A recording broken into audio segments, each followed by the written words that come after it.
Navi are struggling, where FaZe are, not super consistent, and we're not sure if they're going to be at the same level that we saw them before.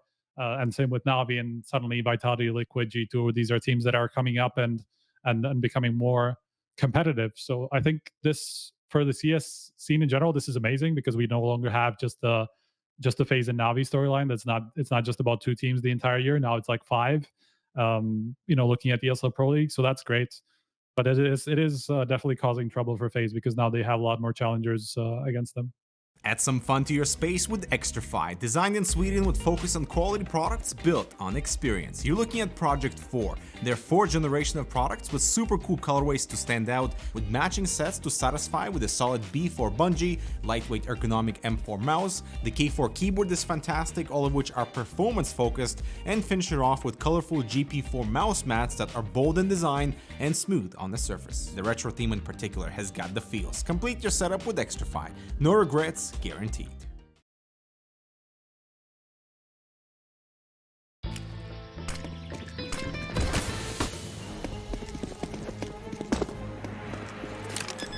Bomb has been planted. Huh? Hey buddy, let me show you how to fix that. Bitskins.com. Buy and sell skins instantly. Deposit and withdraw funds instantly with crypto or directly to your Visa card. Woohoo! Bitskins.com, the best skin marketplace.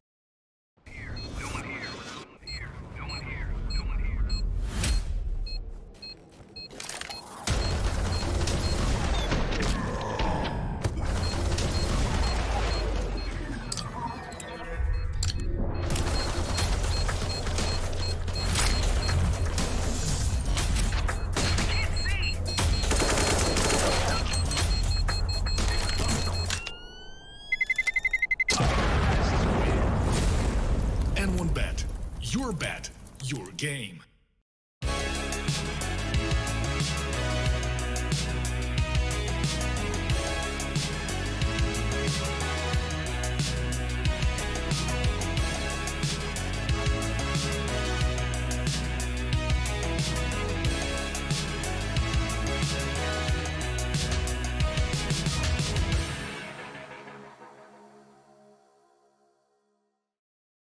Ladies and gentlemen, boys and girls, welcome back to HLTV Confirmed for yet another episode.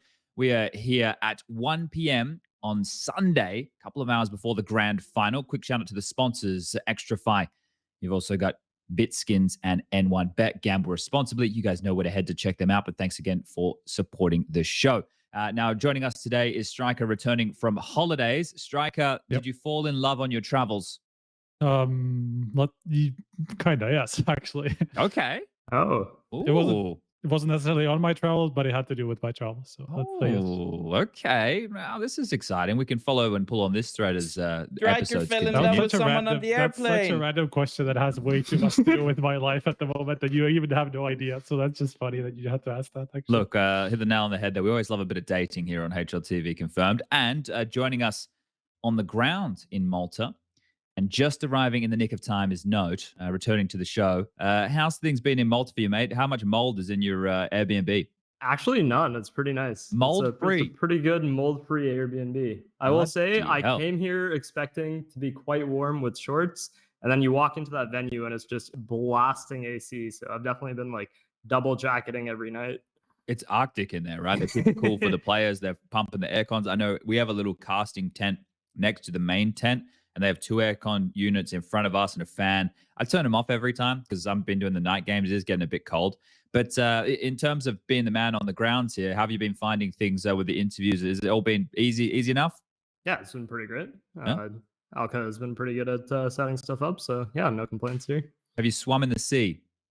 I haven't. I forgot my swim trunks. I realized that when I landed here. It was probably the most tragic realization I came to. You can buy some. Like it's not like it's a scarce commodity in a place like Malta. Can I put it on HLTV? Is that a... There you go. Put it on Martin's credit card. There we go. There you go. Expense it to him. He'll love you to have a swim in the sea. But all right, we are going to be talking today for everybody playing at home about the grand final, the brackets that have gone down this week so far, and also previewing the RMRs, which are coming up in, I guess 48 hours time, which is as crazy as that sounds.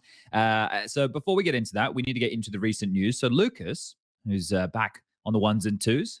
Take us into the bumper.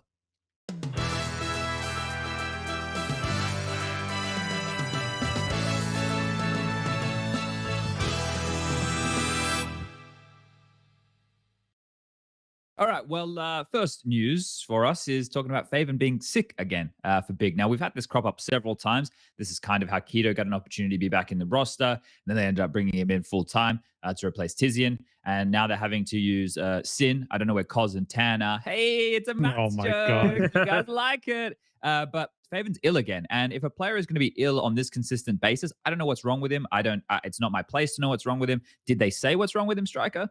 No, not specifically. They just said he was sick, and obviously, with the timing of the announcement being about a week even ahead of time, that kind of tells you about how serious it might be. That they already knew that he wouldn't be able to make it to the RMR itself. So obviously, something serious enough for him to miss not only the week leading up to the RMR, but the RMR itself, which is another week. Yeah, it's just strange. And look, like I said, I don't want to speculate about his health here, and obviously this is why we have substitutes. But if a player is going to find themselves removed from the roster in such a frequency, Nohte, it doesn't seem like it's a consistent fit for the team. What do you think about that? No, and I think even the last time he was sick, all I know is that he said something about his immune system being really bad. And to me, I mean, if you already know that going in, and you're going to be this consistently sick when you have a job that makes you travel the world, like you're exposed to so much when you're in airports and you're traveling that much. So yeah, I don't know. I think that Big might at this point have to start considering just making a roster change just based on like that inconsistency going into tournaments isn't very good. Yeah, no, you bang on there. I think you bang on because look, we are traveling a lot in our work. It's the nature of the beast. It's a very stressful environment.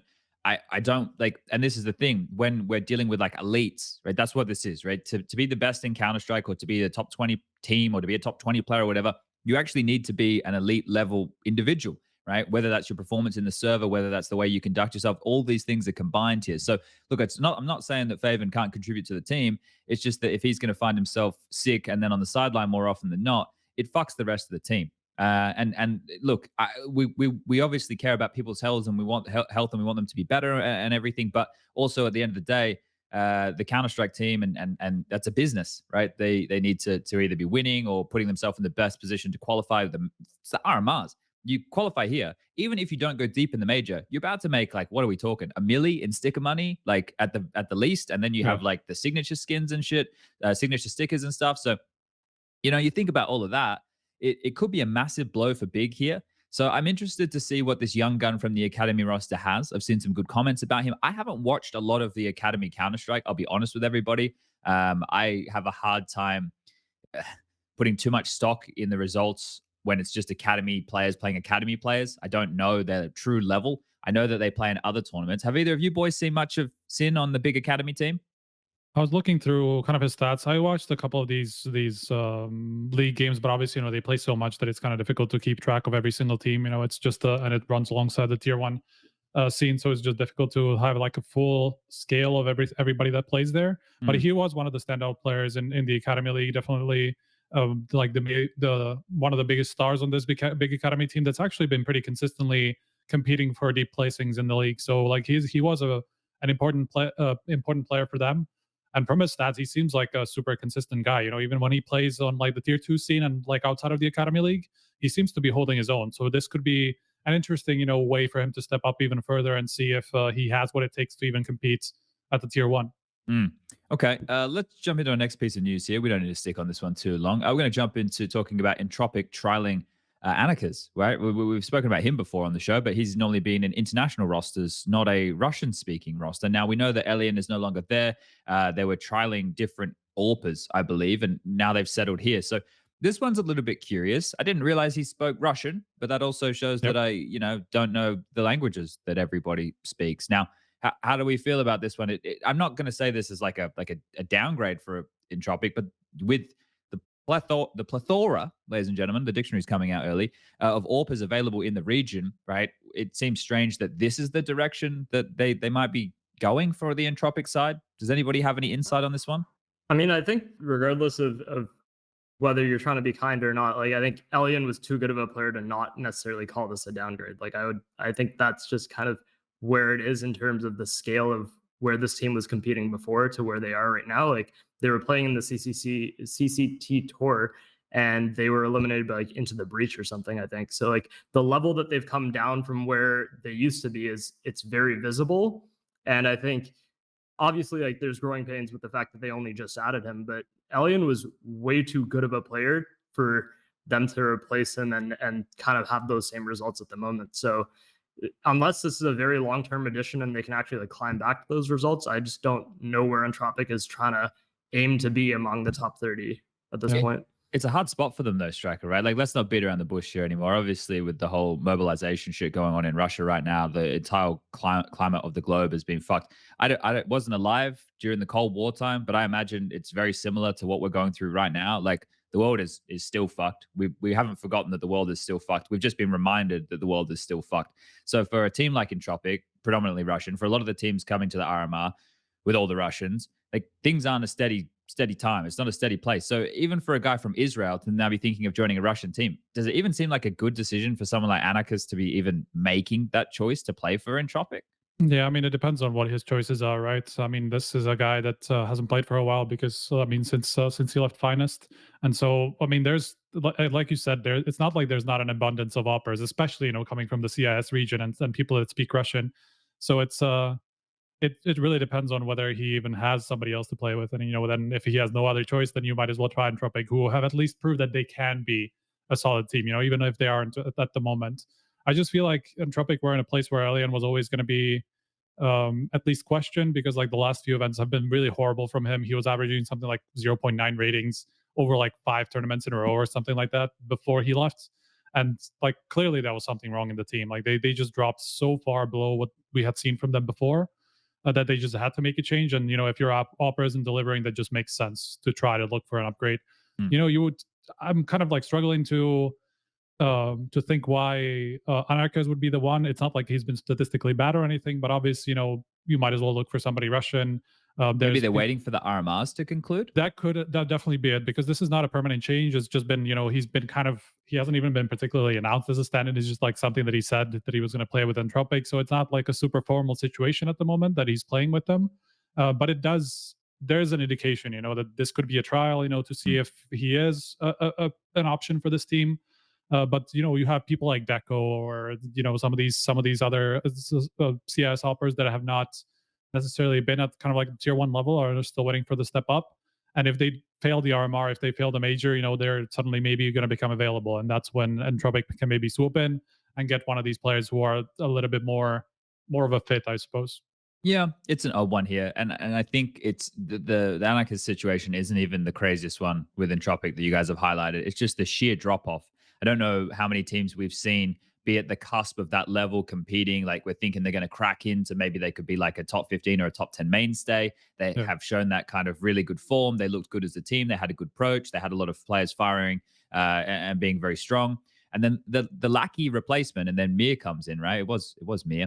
Then that's where everything seems to fall apart, right? Like, I didn't think Lackey was that important to the team. I didn't even think he contributed that much in the roles that he was playing. I thought he was one of the weaker links within the squad, because I thought the Nickelback, you were getting a lot out of him in the in-game leader role. Obviously, Elian and Forrester, I think, were two keen beans in that team. But all in all, yeah, they've really fallen quite far in a short amount of time. So definitely something going on, I would imagine, internally over there, maybe even with some, I don't want to speculate, I don't fucking know, but you would assume with the climate of the world right now and where these guys are from, even though Entropiq is a Czech org, and I'm sure they're helping them out with the situation they're in, it's still fucking scuffed. So yeah, this one here, we can probably move on from this and talk about the benched hero situation if you guys are keen. Okay. The more news that is kind of affected by the situation that's going on in the world right now. Now, with the RMR qualifiers that went down and then all these teams having to come to Malta, it appears that some visa issues have plagued benched heroes. Obviously, there was a... I always fuck up his name. Could someone do it for me? Ankia. I got it now. It's in there. You got to do that, guys. When you're doing it, you go stand. You got to say it like fucking 10 times. Ankia, we've got it. All right. So obviously he was going to have some issues, but I was reading shit on Reddit and HLTV. So look, it's not verified. Maybe Smoo was talking about it on the streams, and this is where the people was getting information. But they were talking about the They were talking about the types of visas that he was applying for, and that if he had applied for just like a work visa as opposed to like one that was like a little bit more permanent or some shit, that he would have probably gotten it, and then he didn't get it, and then k0nfig was having issues. So there was a lot of problems with that. Does anybody have any other key details? It is unfortunate. They were a mixed team, and we like SPUNJ on the show, so that's probably one of the bigger dramas right there. But like, this is where I sound like a bit of a cunt. You know, at least it wasn't like Cloud9, or at least it wasn't like a top team. It does suck for the opportunity for this team to not be able to get that chance after qualifying. And it's a shame that we still do have these visa issues, but I feel like it needs to be expected. Like, people just thinking that all of these things can be solved in the climate we find ourselves right now, it's not going to happen. Like, that's wishful thinking in my mind. And I'm not here to be like a bad news Andy. I'm just here to kind of be a realist. And then, like, I read this comment from Natsu: why ESL choose Malta and not a country with visa issues? Like, I guess he means without visa issues. Right. It's like, where are you going to find a place in the world that's going to have an easy time taking Russians right now? Some of these guys had to fly to like Turkey and then go through fucking Afghanistan to get here. That's because they can't really, I heard that some guys had to get a 20-hour bus from Russia to Kazakhstan to be able to fly. It's like, well, this isn't easy, guys. We're kind of traveling right now as a country that's already been at war with another country trying to invade it, has decided, well, you know what? We're going to mobilize even more people and continue to go to war. It's like, we think that things are just going to happen like it's another day of the week. We need to understand that this is not, as someone with a very funny comment, Quinn P, could have held it in Russia. Yeah, I guess we probably could have held it in Russia, Jesus Quinn. Christ, imagine. Yeah. So like it's scuffed right now. Like I don't know about politics. I'm not going to pretend to know about politics. I'm not going to pretend that I even like look into politics. So I can't talk about it from that perspective. I just know that shit's fucked up. That's what I know. I know that shit's fucked.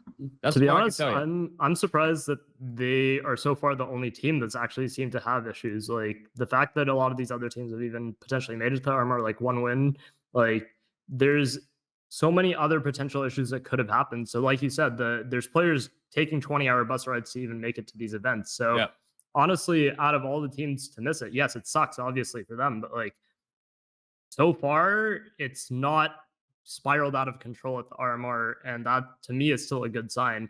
I'll also say to SPUNJ's credit, when they missed out, he did tweet something he had a stream clip or something where he was like, yes, this sucks for us, but somebody at least pick up fear, because he was sick for us calling during this whole thing. So like, he kind of took it in stride, which I think, like, obviously that's really hard to do when you miss out on such a big opportunity. Yeah. And also shout out to Mihu, because I think he would have missed the last Road to Rio RMR as well. So it's the same 2 in a row for him right now, which really sucks. In terms of details, the only thing that I saw, I've been away for a week, so I didn't really see this like unfold the entire time.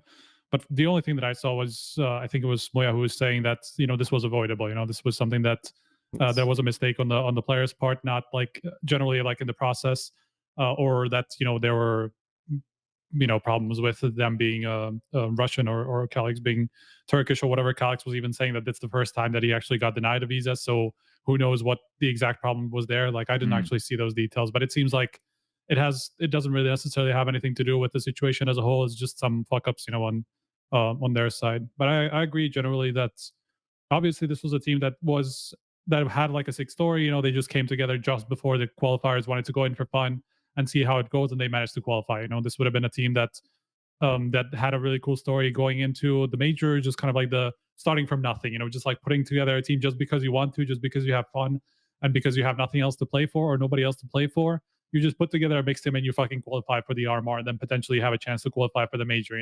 That's the story that we really want to see, because of everything else being at least somewhat structured and franchised, and limited, and while the major just is not whatsoever. So that's the sad part of the story. But of course, this wasn't a team that we even expected to make it to the major. So it's not the worst thing in the world at the moment.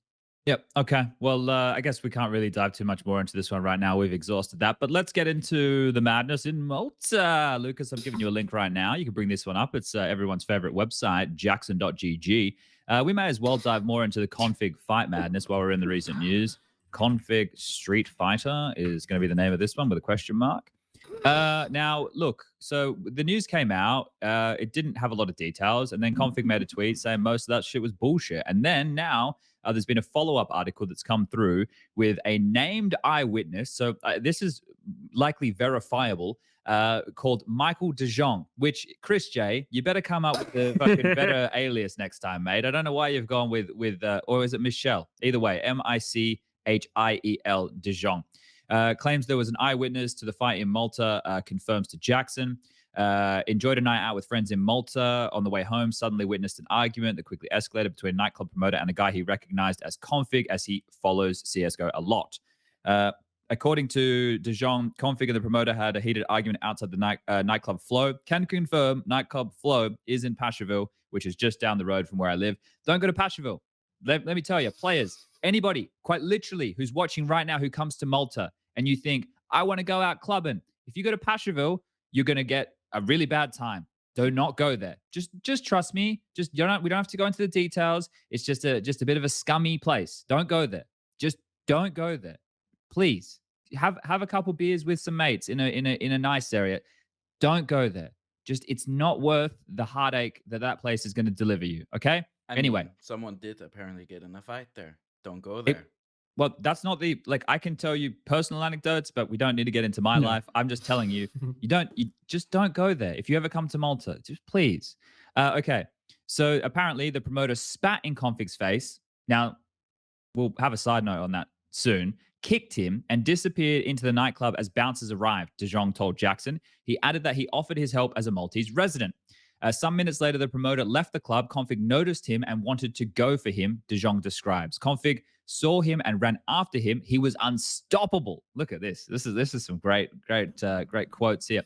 I followed for a few seconds later because I was worried, De Jong said, and added that he tried to get k0nfig back to his friends, but it was too late. They went into a fight with fists and kicks and went to the ground when k0nfig shouted that he broke his leg.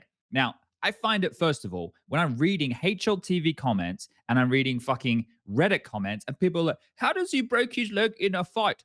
Like, guys, are you ridiculous? Like, okay, I understand that we're throwing fists, but if somebody falls the wrong way, falls on a step, falls on, I don't know, a slippery Maltese street, which is literally all of them, you're going to hurt yourself. And if you're in a fight of any kind, it's not a stand-up boxing match that you guys watch like Logan Paul versus your favorite other fucking streamer.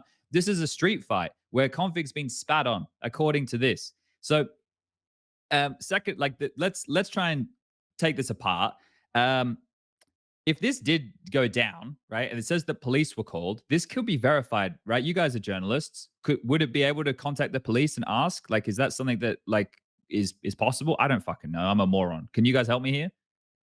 I mean, so when I first got to Malta, I considered doing it, but I also didn't know the context at all, and I also was jet lagged for the first 3 days of landing here. So for me, by the time I actually got around to even considering it, this article came out the other day too. I did talk to, or Christian Slot replied to me, because initially the way the story was written, it basically made it sound like he'd been sent an anonymous, well, not anonymous, clearly, but a Twitter DM of someone saying the story. But he did actually say that he ended up verifying it, not just that there was an altercation at the club with police and first responders, but he said that other eyewitnesses gave him the exact same account. And so there was actually additional work done on top of what's contained in that article. And I think it was added in after the fact. There's a Jackson's take at the bottom now. But he essentially said that, yes, he did contact at least 2 other eyewitnesses, I think he said. And they gave him a very similar to almost identical account of what this person stated. Interesting. Okay. Well, then I suppose it's the fallout of this here. Now, look, let's take ourselves out of the realm of k0nfig, professional Counter-Strike player, in the spotlight for a second. If somebody spat on me, I'm going to be pretty fucking irate, but I'm not a fighter, right? I'm going to be pretty upset. First of all, I wouldn't be out at a club dead ever, literally, in the rest of my life. I will never be at a club. Fuck that type of a lifestyle. But I would be pretty pissed off. And k0nfig's a big guy, and I imagine he knows how to handle himself. I don't want to speculate here on what type of a fighter k0nfig is, because we're a Counter-Strike show. But you can understand why somebody would be pretty pissed off if you were kicked and spat on, right? In terms of fighting, guys, that's never how we should escalate anything unless it's the only option. I just want to make that very clear for everybody. Fighting should Listen, kids. Oh, it should literally always be the last resort. Like, and even then, it probably should never happen, right? Let's be honest about this. But we know that these things in real life do happen, so that's just going to crop up from time to time. But then we kind of need to put this in the box of k0nfig, professional Counter-Strike player, and clearly well known enough in Malta to be recognized.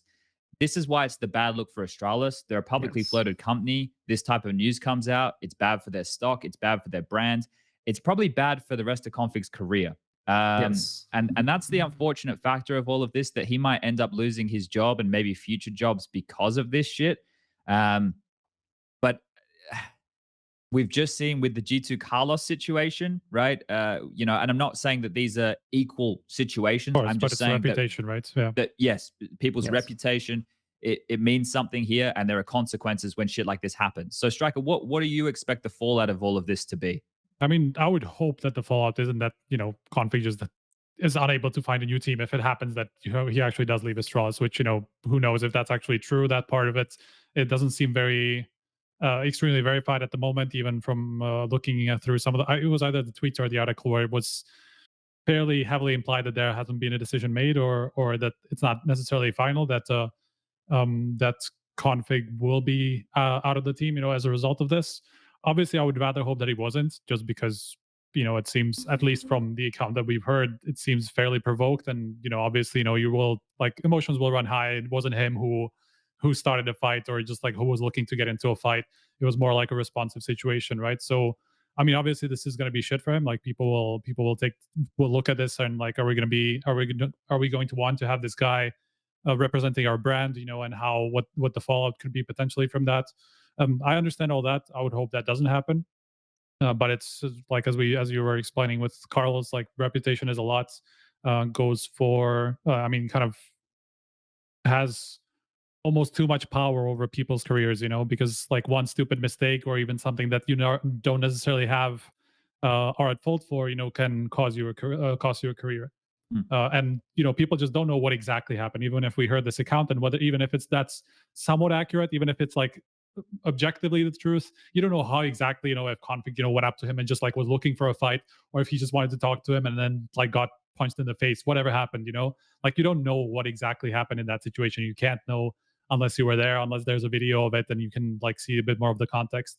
So that's why I really dislike when this has too much of a fallout on a person's career, because you will just never know the full truth. Now, I understand that they came out, this is Astralis, and said that, he injured himself, and we know it was the ankle, and the doctor said that he can't put pressure and stuff on it, and that's why he wouldn't be able to play and everything. I don't want to kind of muddy the waters here, but as someone who's lived here for 3 years, it's kind of a really well-known thing. The Maltese will tell you. It's bad, really bad. It's really frowned upon if people get into fights here who are foreigners. They don't like it. They really don't like it. And if police were called, I don't know if that would have had any ramifications on him not being able to return, and them just being well, I'm not trying to speculate here. I'm just saying, I have a different view. I have a different understanding of this than a lot of people, because I live here and I know kind of what it's like. And it's really, they don't like it when foreigners come here, go to the party area and get into fights. They don't like that. They really don't like that. Someone in chat just said same in every country. Yeah, I imagine that is probably true. Yeah. Yeah. But I just know being here in Malta, that's kind of a general chat. Anyway, no, I'll let you put the final thoughts on this if you've got any, and then we can move forward, because I don't want to bore everybody to death with this kind of shit. The only thing I had to say was that I think that for k0nfig, regardless of the actual engagement that happened, this is obviously a pretty harsh mark, both on him if it's true, but also it really could affect him reputationally, because this is right before the RMR. It's such a big event for Astralis, and it's the knock-on effect it can have in terms of both their RMR efforts, but also potential roster changes they might be making. There's reports of Device coming, possibly being in talks with them. Now, how do they consider their roster changes that they might have to make if k0nfig might be on the chopping block? It kind of throws a lot of stuff up into the air, and so it's just created such a shit show at this point that it's hard to come out of this and have a clear idea as to what Astralis are going to look like, especially after the RMR at this point. Yeah. I think it would depend on if they qualify or not as well, right? Like if they don't qualify for the major, obviously that's a massive blow, and then they can make some real drastic roster changes. There's no reason not to at that point. Like Blame that would be a fucking disaster for an organization like Astralis, who is like very, as we said, this is a publicly traded company, and for them, for those companies, the reputation is really all of it, and especially like if you miss out on like a very big tournament result on top of that, like that's just. And we all know what a major does for a team, for the players, even through sticker money and just like having your brand be out there and, at the biggest tournament of the year. So like all of this combined, this is a huge deal for Astralis. Yep. Okay, cool. Let's go from the main event to Skinionaire, shall we? Are you ready? Who's doing the quiz? Is it Nohte? You got Nohte to answer the questions here? I mean, I think you can kind of collaborate if you guys like. I think all right. Both of you can help out. Depends on how hard you made the questions. It shouldn't be too hard, to be honest. I'm not prof. Listen. I'm not prof. All right. Lucas, let us know when you're ready with the quiz. I'll keep filling the dead air until you're ready to go. Because we're going to get into this. Everybody at home, if you're not used to Who Wants to Be a Skinionaire presented by Bitskins, type Bitskins in the chat right now to enter the draw. Depending on how many Nohte and I get correct between the two of us, you may win up to a $50 valued skin. Now we're getting underway with question numero uno. We're not getting underway with question numero uno. We're getting underway with more filling. Now this is a holy moly, red beans and Device just liked a tweet. Oh. Does he normally like to? Oh, he has been liking a few tweets recently. Okay. He's getting a bit more active on social media. I didn't know that he was liking tweets and shit still. Device liked no, he did. He did. And it was one of my tweets. So I was like, okay. But I didn't realize he's been liking tweets pretty frequently. That's good. Maybe Device will be back soon. I want Device to be back. Maybe we don't need Device to liquid anymore. Yeah. Anyway, we're waiting. Are we ready, Lucas? Ready? 3, 2, 1. Question number 1. What's the last LAN event Liquid won? Was it ESL1 New York 2019, ECS Season 8 Finals, or IM Chicago 2019? They won the Grand Slam in Cologne, right? Didn't they win the Grand Slam? The options again, it's not popping up. For ESL1 New York 2019, ECS Season 8 Finals, or IM Chicago 2019? I feel like... I think it was Chicago, but couldn't it be New York? EG won it. Yeah, EG won it. And then I'm pretty sure ECS Season 8 Finals was before, or like towards the earlier portions of their run. And I don't think that would have been an event that they won. I have a feeling Chicago was before Cologne, but I guess it wasn't. I guess no, I think it was Sydney. I think Chicago was the last out of the wins that they got because they won Cologne and then they won Chicago. Cologne was the Intel Grand Slam, and then it was Chicago after that, if I'm not mistaken. Okay, Chicago? Locking it in? Yes. Locking it in. I'll take a lock in there. Locked it in. Correct answer is I am Chicago. Okay. You're right about all of that, except ECS Season 8 was at the end of the year rather than at the beginning. But okay. The logic was very solid. What'd you say, Lucas? Oh, okay. Sorry. I understand. All right. You weren't talking to me. All right. Question number 2. What rating does Zywu have heading into the final? 1.43, 1.30, or 1.33? I was actually just looking at these stats before when I was doing my prep. So okay. I'm pretty sure it's 1.43. Okay. He is above k0nfig and Xtrfy. So this one I'm like mega confident on. I'll take your word for it. All I saw today was somebody said that if Zywu got a 0 rating and Vitality lost 0.3, he would still have a higher rating than Yekender. Yeah. So yeah, that's the only thing that I've seen. Yeah. Okay. Let's lock it in. See the correct answer is 1.43. All right. Nice. We're smashing through this. Look at this with our powers combined. 2 heads are better than 1, they always say. All right. Question number 3.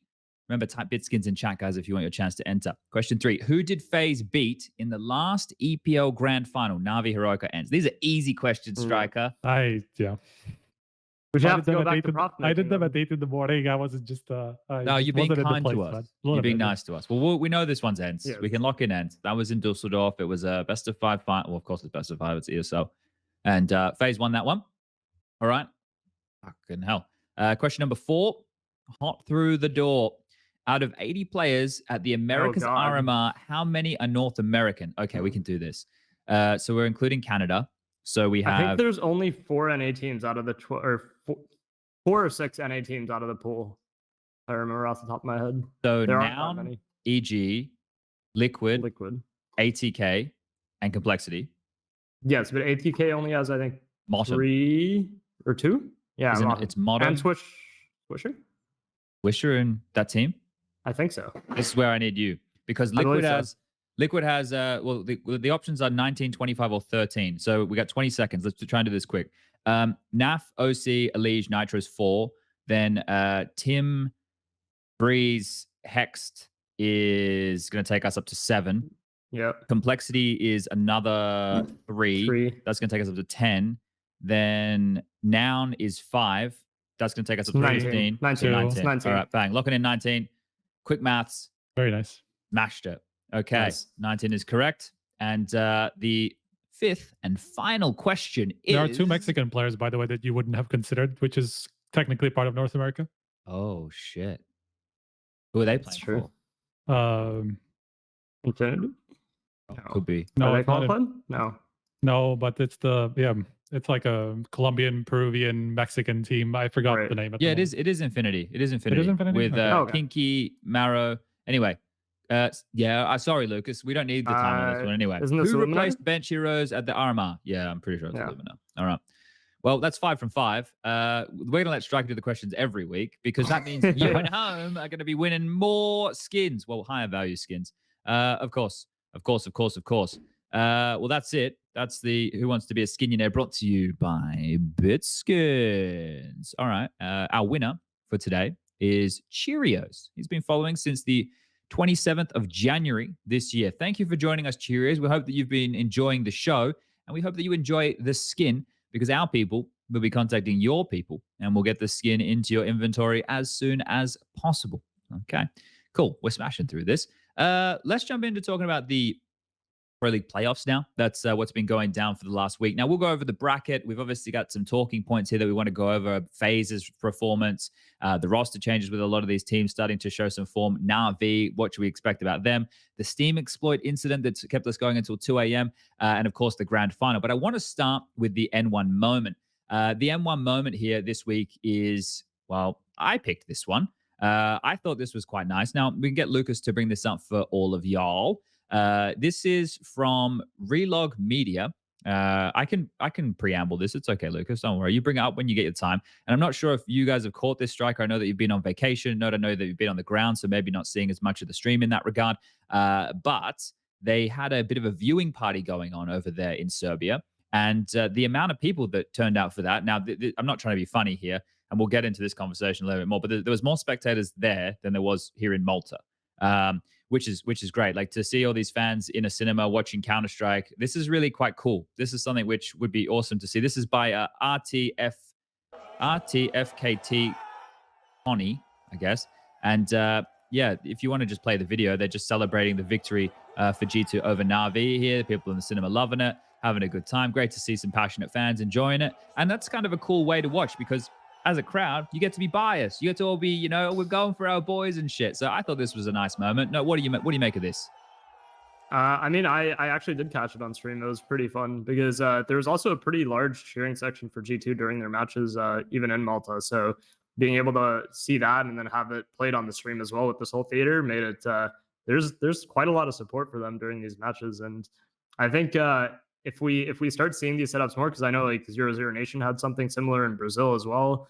They had like a full mall full of fans watching their match or something like that. So as we're starting to see some of these teams build up some very large fan bases, having like local crowds being able to go to theaters and watch matches of their team play, it's pretty cool, honestly.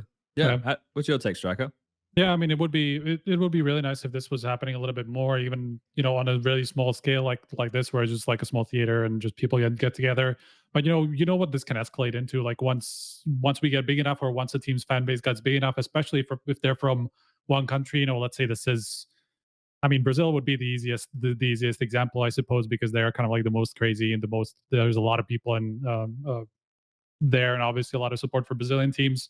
There we could get into a position where we're in the same ballpark as like the World Cup, where there's just like massive, squares filled with people just watching a match, supporting their like national team and things like that. So like this is really cool. I really like that this is an effort that people are doing, whether it's from the organizers or if it's from just like a couple of fans that just want to get together at a bar or something. Like, this is kind of what Counter-Strike is all about to me, just like watching with friends and not just alone, and just like having a little bit more fun with supporting a particular team, especially, because yeah, it is really nice to be biased.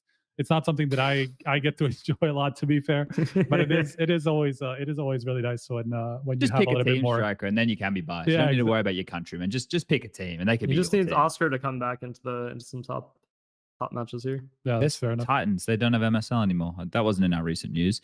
All right, so that was the N1 moment. I thought that was a cool little thing to highlight. Now, if you guys follow, then I mean the viewers at home, I'm not talking about you two. You don't have to follow all my shit. But if anybody at home follows the other podcasts I do with Jason and Yanko, and we obviously talk about it on this show as well, people are going to be quite aware that I've been extremely critical of ESL lately, especially the production and all those things. Now, ESL is my main employer. And for me to come out and like bash them mega hard is probably not a great career decision for me. But the production stuff has been pretty abysmal as of late. It's definitely been better the last few weeks, right? It's not great, and I understand that people want it to be fixed, but I am in the point of acceptance, right? So the point of acceptance is it can't be fixed for the Pro League season or the RMRs, guys. So some of the grievances that we're having and still having, you need to just accept them for the way they are. You can continue to bash ESL on social media, on Reddit, on HLTV. Go nuts, right? You're actually helping my cause by doing that. I'm not trying to get a mob going after them, but the more you guys notice these problems and actually provide evidence of like clips of stream and things going, you're doing ESL's job for them and showing them where they're falling short. But my point here is, ESL made such a bad decision by having a crowd here in Malta.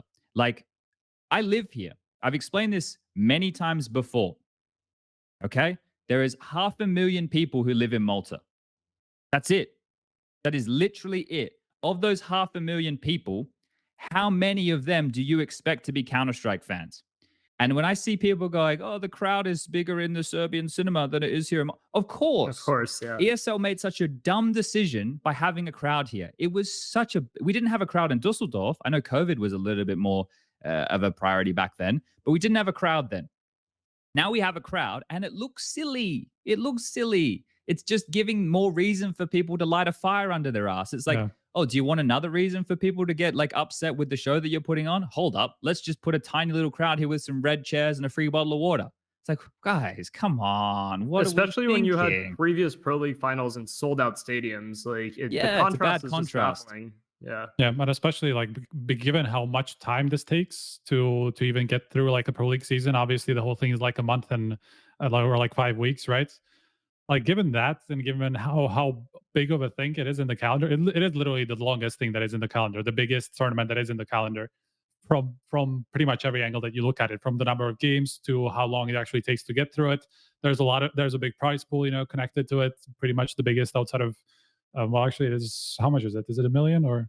I think it's like 900, 872 or something like that. Yeah. But I think like altogether it's 1 million there, right? Yeah, I think it is 1 million altogether. So obviously, definitely one of the biggest things on the calendar, and from other point of view, the biggest thing on the calendar.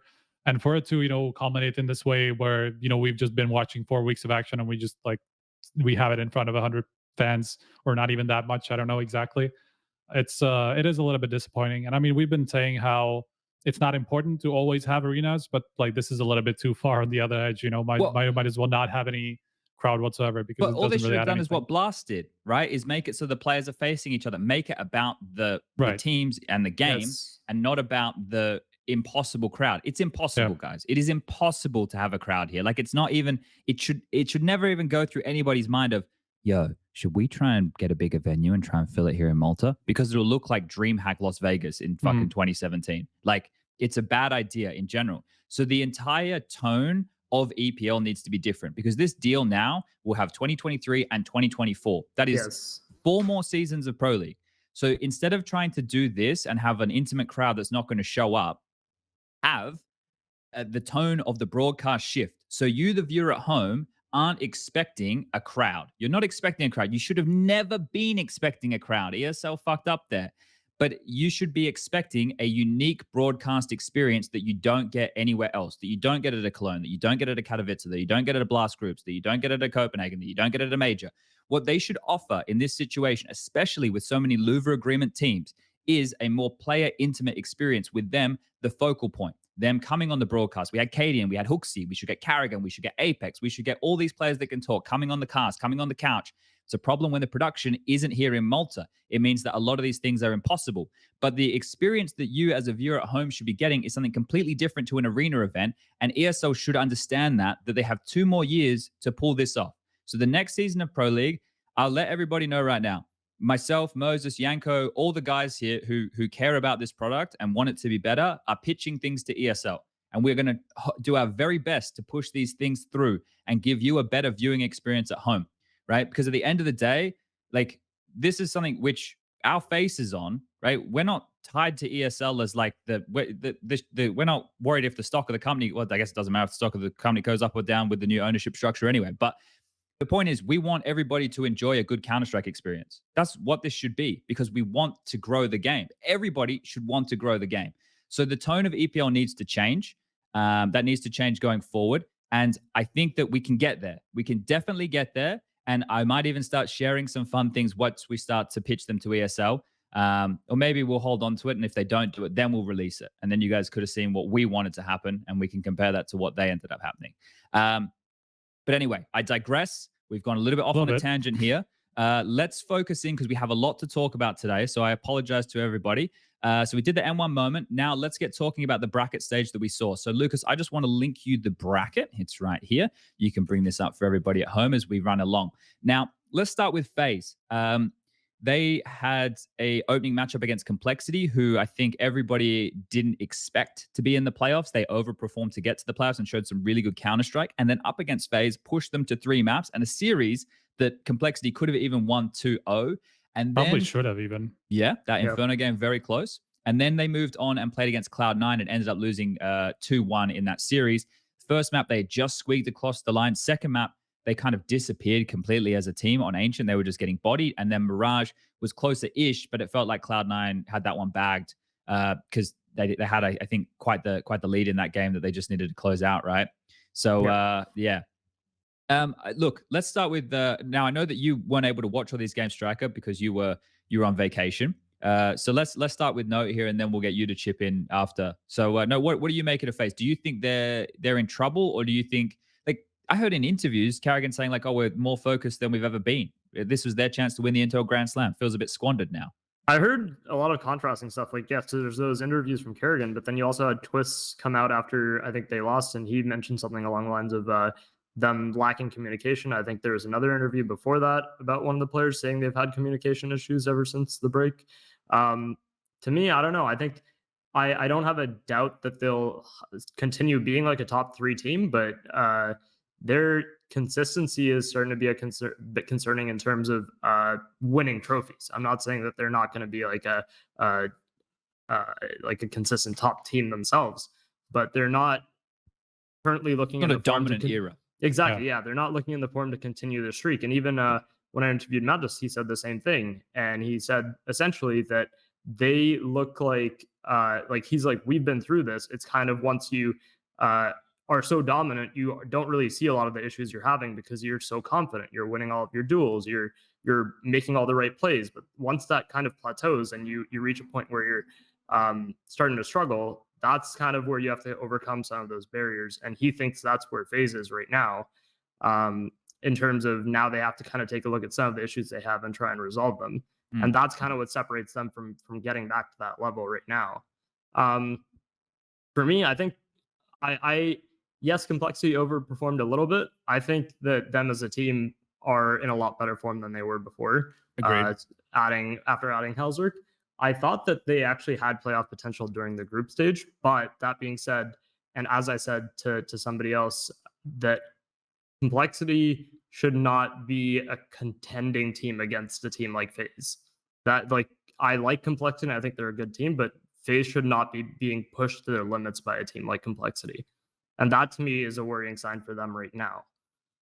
Yeah, no, I think I agree with that sentiment right there. I think one of the issues I see is a lot of people will explain this away and be like, oh, it's just they lost one tournament, and they'll go, oh, the majors is coming and everything.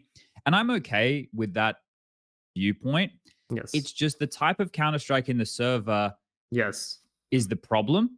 because sometimes it looks really good and it clicks, and sometimes it looks really flat. Now, I know that and with the interviews that we heard from Carrigan, those little pieces. Now, of course, he's a showman and he knows that he needs to say stuff that's a bit more hypey in those. But like with those sentiments coming out of his mouth, you know, I guess we have to take him at his word, right? This is the best we can do. And I remember vividly, it was something about like them being, you know, so focused, but they didn't look very focused when they were in the server. Now, they lost to Cloud9, who were looking very good. But Striker, do you have extended concerns for FaZe, or do you prescribe to the camp that's like, it's just Pro League, it'll be fine? Where do you sit here? I think in terms of like how important this was for them, I think it would have been, FaZe would have loved nothing more than not to have the pressure of the Intel Grand Slam come out on top of IM Rio. Like, imagine now they're going into IM Rio with that better storyline, being the storyline again. Of course, like from an outside perspective, that's fucking amazing. Like, we're going into Rio, obviously assuming FaZe qualified and all of that, yeah. but like we're going into Rio with that added storyline on top. Okay, this is where we actually want to have an Intel Grand Slam end, so that this major is the biggest fucking thing that there can ever be, where you have the major on the line and where you have the Intel Grand Slam on the line. That's like the two biggest things that we have, and it doesn't even matter like which one's bigger, because you get to do both. So that would have been fucking amazing, or that would be fucking amazing if you know that's what ends up happening, or if that ends up being the storyline for the major. But for FaZe, that's exactly why you don't want that. Like, it's too much pressure on one team. You know, suddenly, okay, this is where you kind of, this is a major and this is a Grand Slam on the line. So I think that's why FaZe really wanted to win in Pro League, just to have it over with now and just make sure that they head into the major with just the goal of winning a major in mind, and not have that additional pressure on their shoulders. In terms of like what kind of what this means for FaZe in general, I think it's kind of like a byproduct of a lot of these teams being like their progress being kind of delayed a little bit, because a lot of the teams that we saw make changes at the beginning of the year were struggling. You know, now we see Liquid and Vitality in the grand final, and we see G2 in a better place.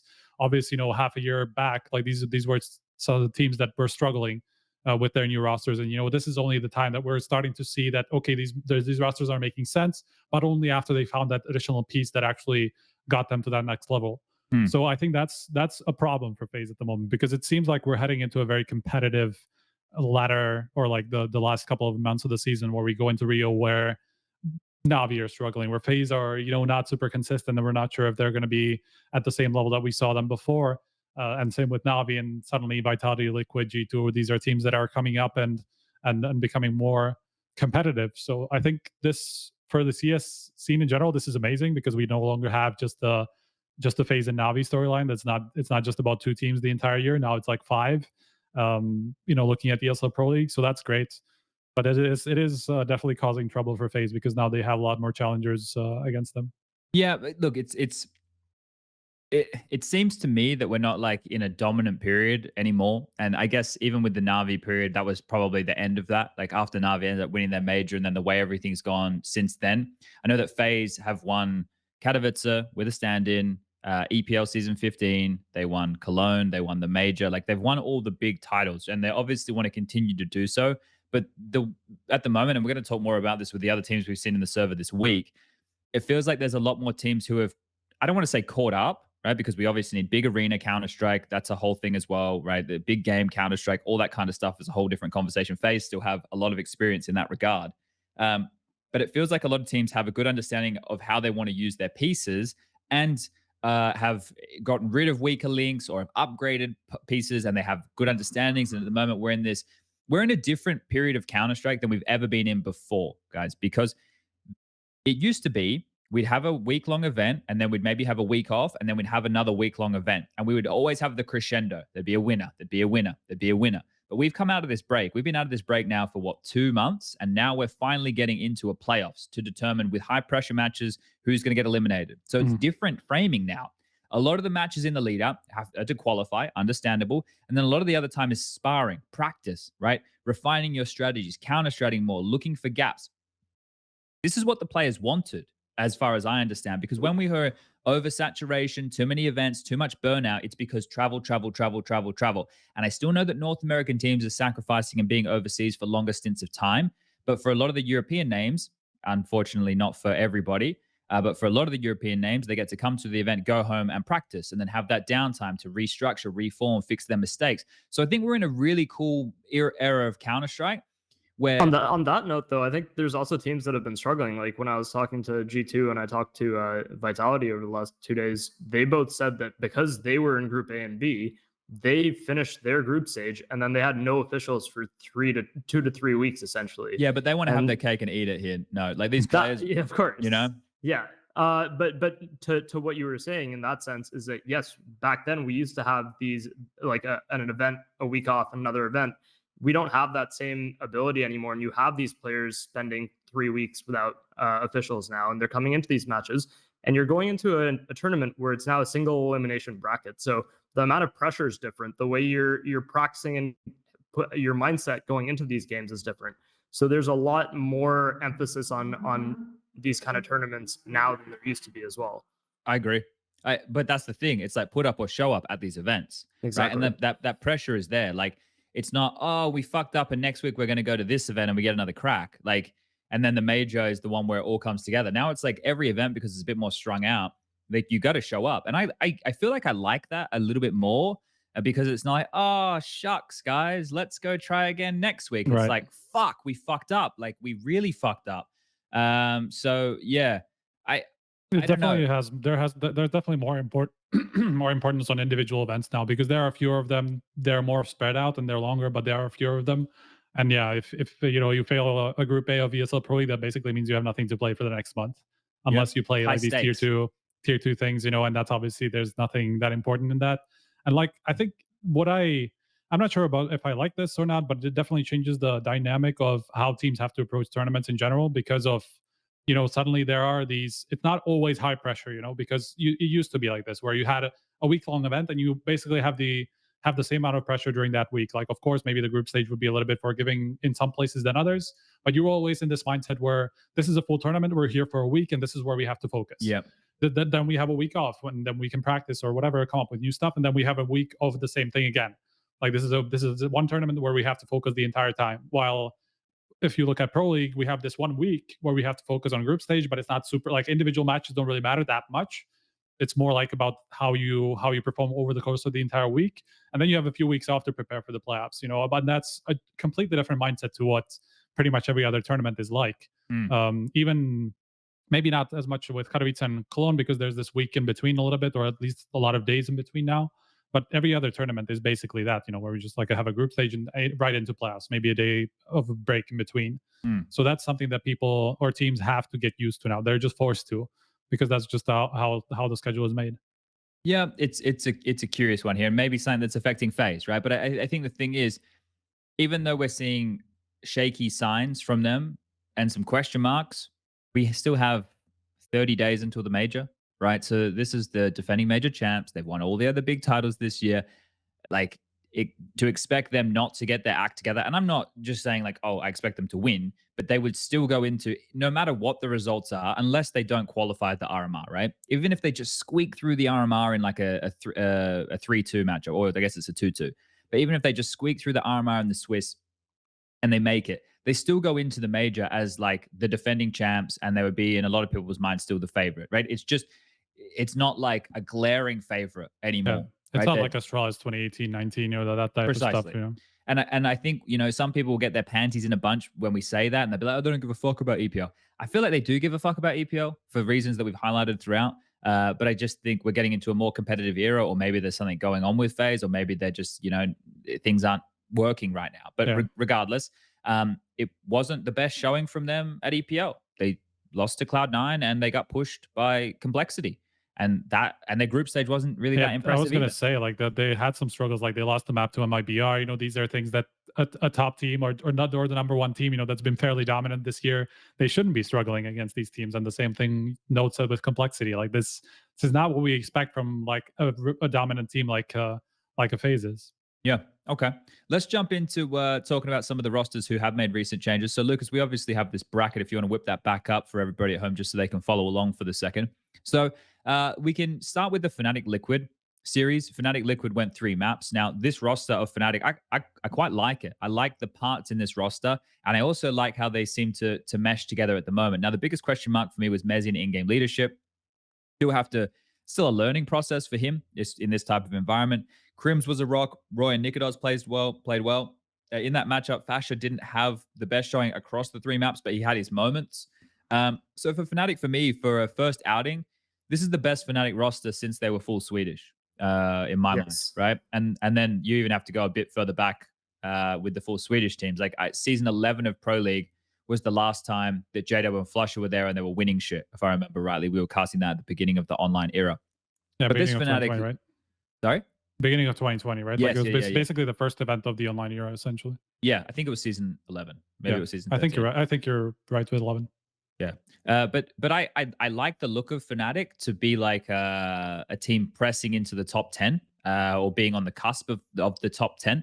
I don't know what you boys make of them. Like, I think they still have a lot more growing to do on me. And there's a lot of other teams as well who have made changes, and coming into the RMR, we're going to see a lot of Counter-Strike. But I don't mind the players in the server. I feel like they all have a similar goal. Like, they're all at the same kind of freshness other than Crims, right? And they all will be driven by that same goal. Whereas it's not like you have a couple of vets who have already won like a shitload of majors and they're maybe a bit more disgruntled, or, everybody feels like they have the same amount of drive. And I could even see that for Crims. Like, he's just he was playing some good Counter-Strike for them, I thought.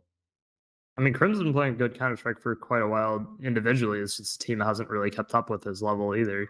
And I think that having the specific roster is kind of it to me. Like, Crims doesn't have that many years left in his career. It's just he's getting up there. And I think the fact that he's still having this kind of output, it was sad to see it wasted a little bit in their past rosters. Yes. And as you said, this is easily the best Fnatic have looked in a number of years at this point. So I would agree with the sentiment that I think Mezzi was definitely, I was a little hesitant to see how he would pan out as an in-game leader, but I actually was quite impressed with them during both the group stage and also just initially in the series. Especially, I think Overpass is a map that really stands out to me as them kind of cementing their style a little bit. They kind of walloped NIP during the group stage, and even Liquid gave them credit to say, like, even going into that series, they knew that was one of their best maps and that it would be hard to even beat them on it.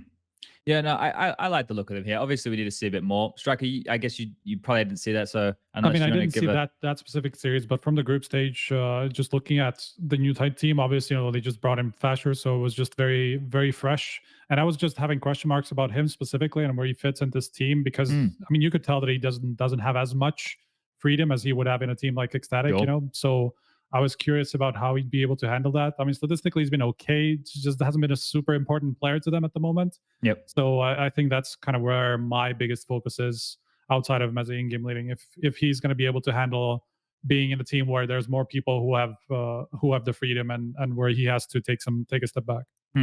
Okay. I guess we'll save Liquid because we're going to talk about Liquid versus Vitality Grand Final. So that's all good. Heroic versus Navi. Now, that one there we'll talk about with the Steam exploit stuff in a moment.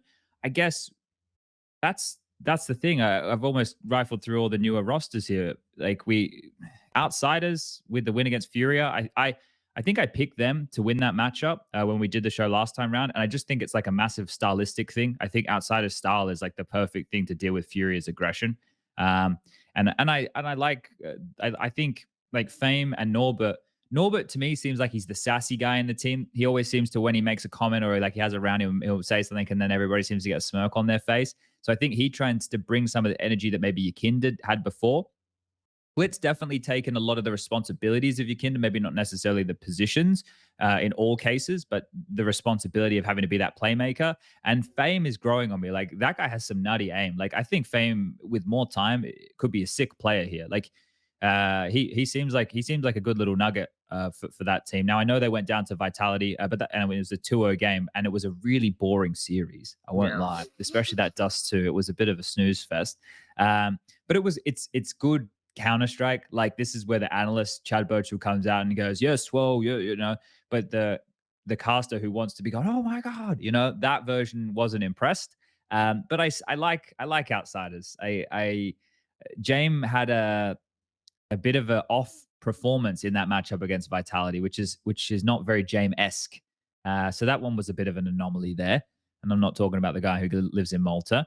All right. Do we want to touch on any of these matchups here specifically before we dive into the Steam exploit situation?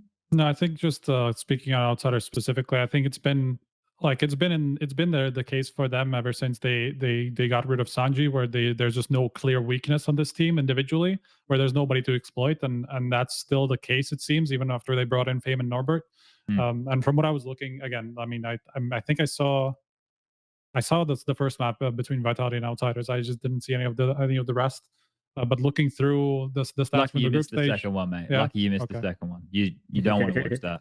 All right. I also missed the third one once we get into the for G2 Navi. Once we get into the I'm glad I did. I went to sleep just before they went into the third map, and I woke up and I was like, yeah, fuck yeah. I missed that. All right. But in general, Outsiders, I think still have that same flair, except they're a little bit more aggressive than they used to be, and they just have 5 solid pieces, and that's really cool to have. Yep. Okay. Let's jump into the Steam exploit stuff. Lucas, are you here? I know you're watching the Formula One. Can you bring up this statement for me, please, sir? Now, I want to talk about this Steam exploit stuff because this obviously plagued the matchup between the likes of Heroic and Navi the worst. Now, we don't know who is doing these attacks, but it seemed like it was direct. Well, it has only been directed at Navi. Now, there's been a lot of chit chat about this. I received a lot of emails that we were doing a lot of filling. People have spoken about this before. I know that people have reported bugs like this before. Like, factually, I know these things have been reported to Valve before to do with these exploits. Now, this statement that I brought up, I will read it. This is from ESL after the technical difficulties. So, statement regarding technical delays during Navi versus Heroic. Last night's technical delays. Sorry? What? Hello? Nothing. I'm on? Okay, sorry. When you say things, it freaks me the fuck out. Last night's technical delays stopped the ESL Pro League match between Navi and Heroic multiple times. For this, we apologize to everyone who had to endure this extended delay. At this time, we'd like to shed some light on the situation.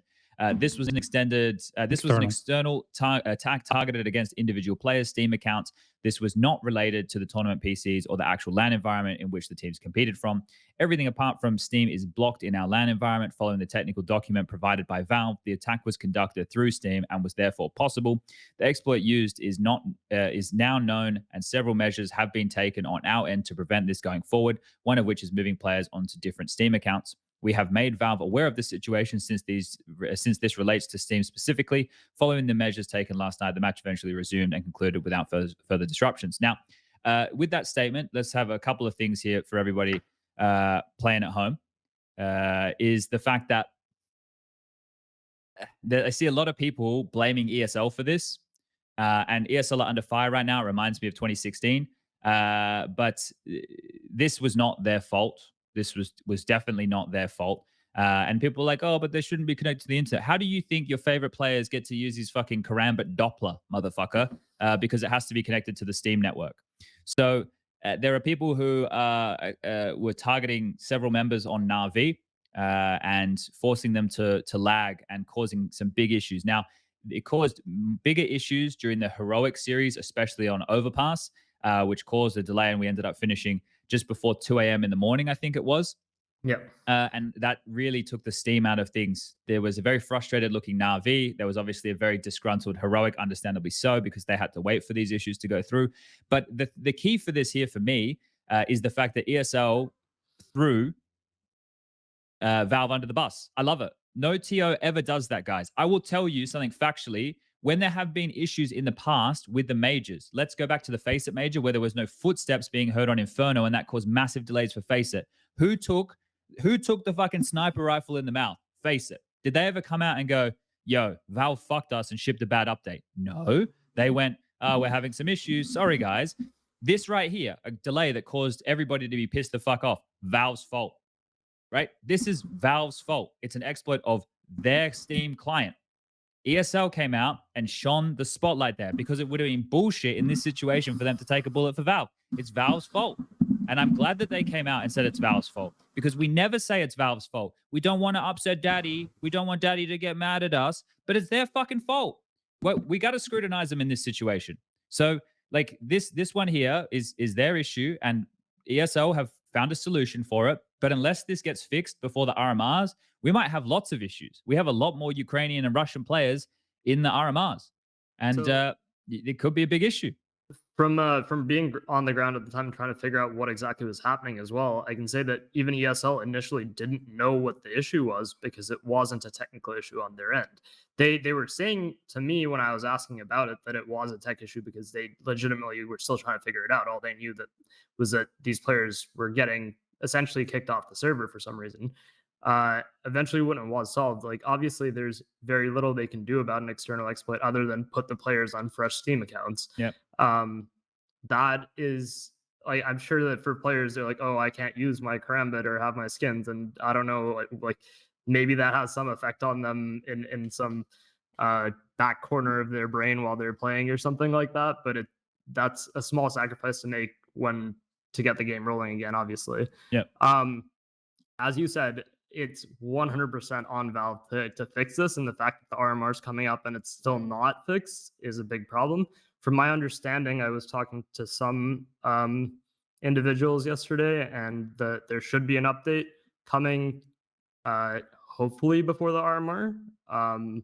But as to how quickly it will be able to get resolved for all of the players before we get rolling, because obviously, like the games are all set up for these players on their own like hard drives and stuff, and that would all have to be individually updated or something along those lines too. So it would be it's going to create a bit of a hassle, I think, as that's concerned. But hopefully, it should be resolved before we get underway with all of the RMR matches on Tuesday. I'm just glad that ESO had some balls here to say it was Valve's fault. Like, 100%. That's the thing that I like here.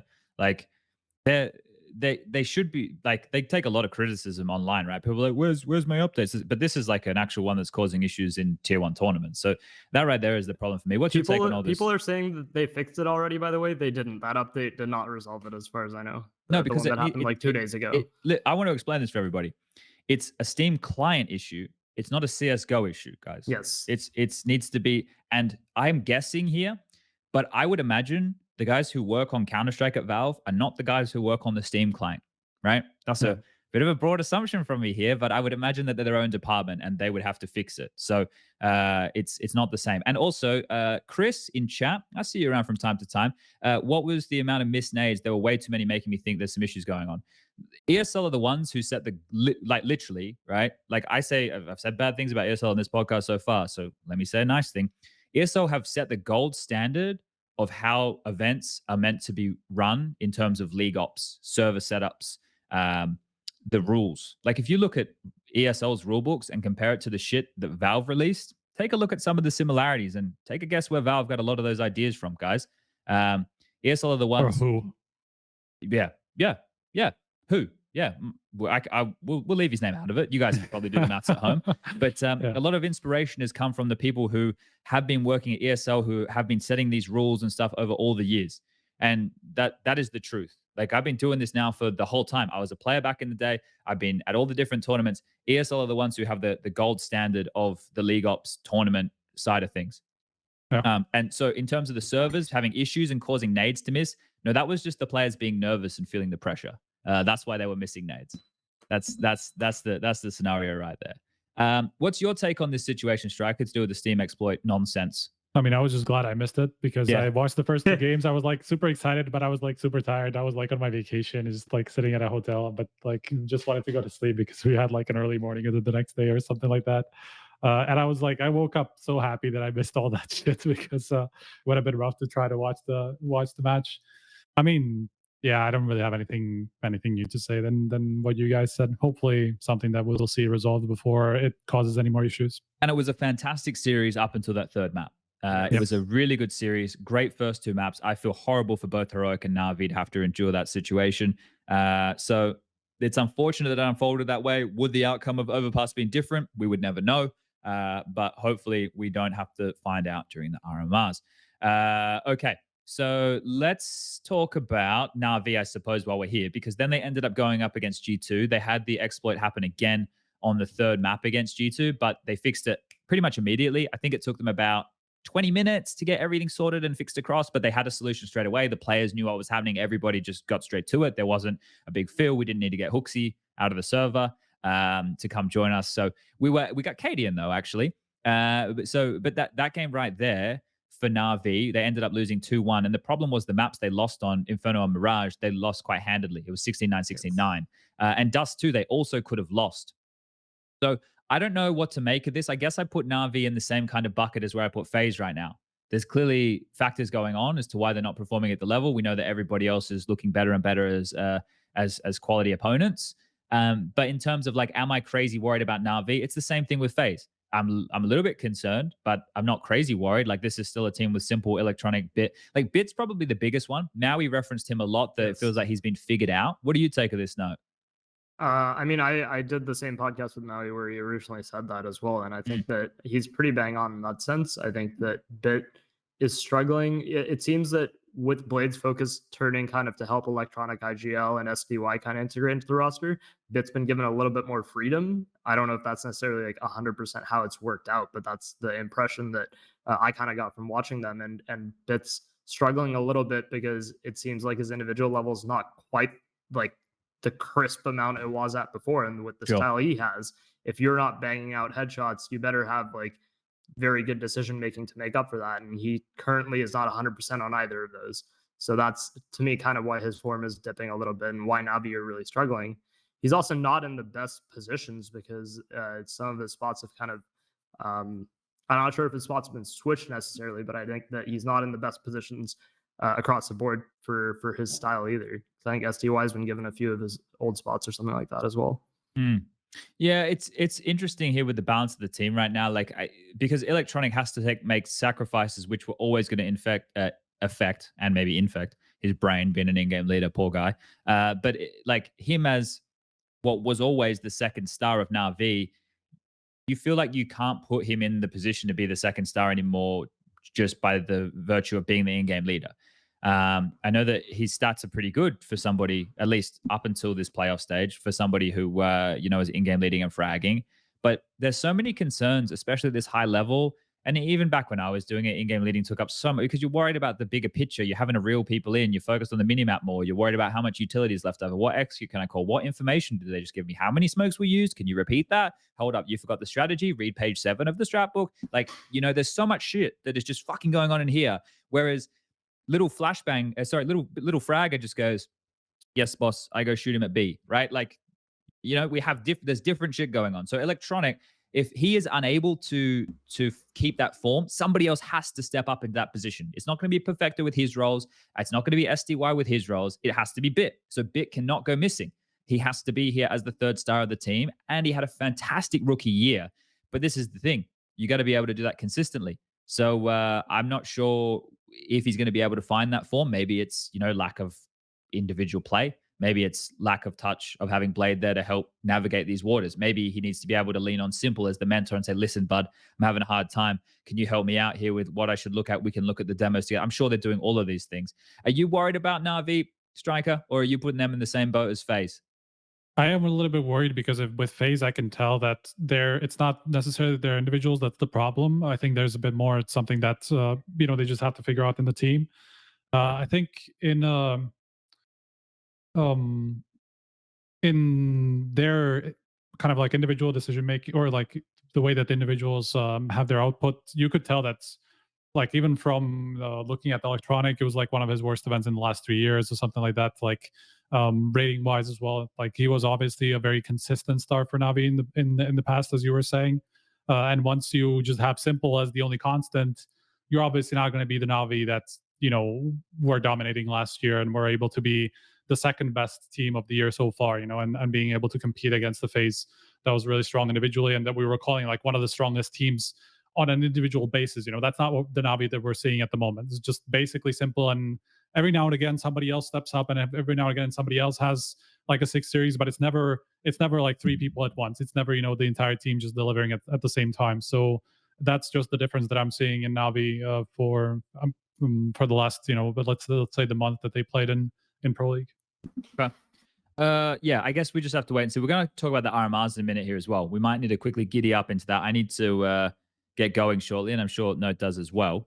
The grand final is going to kick off at 5. Now, let's talk about the grand final just quickly here. It's going to be Vitality taking on Liquid. I know there's a few teams that we haven't mentioned, guys, and maybe we'll mention them during the RMR conversation. So apologies if your favorite team hasn't been spoken about now. It's really hard to fit all of this into 2 hours. So we apologize. But taking a quick look, we're just going to... fuck it. Lucas, roll the ads now, and we'll come back and we'll talk about the grand final, and then we'll do the RMR ship. The Xtrfy M42 RGB, what a fun mouse with 5 colorways, lightweight frame at just 59 grams with the swappable backplate to suit your grip style, the sensor, the easy core, the smooth skates, and driverless control for RGB and DPI is why you should check out the M42 RGB down below.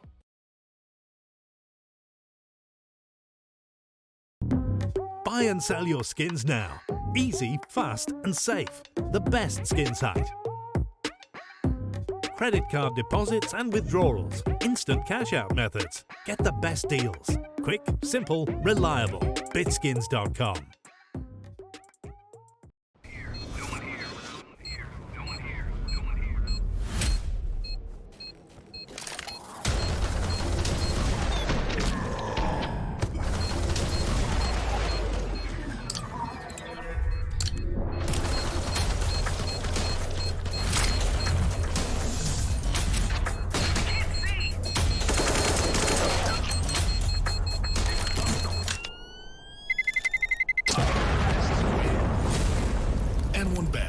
Your bet, your game.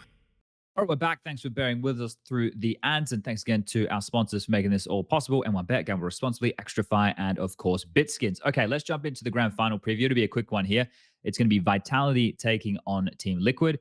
And no, it's not 2019 Cologne again. It's 2022 Pro League. So this one's going to be quite a curious affair. There's obviously been a lot of changes since that Intel Grand Slam lift for Liquid in Cologne. The roster has Yakinda now, who is the beacon of hope for this team. They also have Elige, Naf, the very strong riflers behind that, and then OC, who's been looking better in the playoffs than he was during the group stage, that's for sure, versus Vitality with Zywood getting back into some career best form. He's looking like a fucking monster again. And then the supporting cast, he has Spinks. I love the little duo between those two. The Danes were into action late last night, but were there to play with the 2-0 victory over G2. And of course, Apex with some great calling. So I think that this final is going to be an interesting one because we're going to lose Nuke and we're going to lose Ancient. Yeah. So the other 5 maps for the best of 5 in the pool, it's all going to be about the order. I think Inferno will be a banger between the two of them. I think, Dust 2 might be exciting.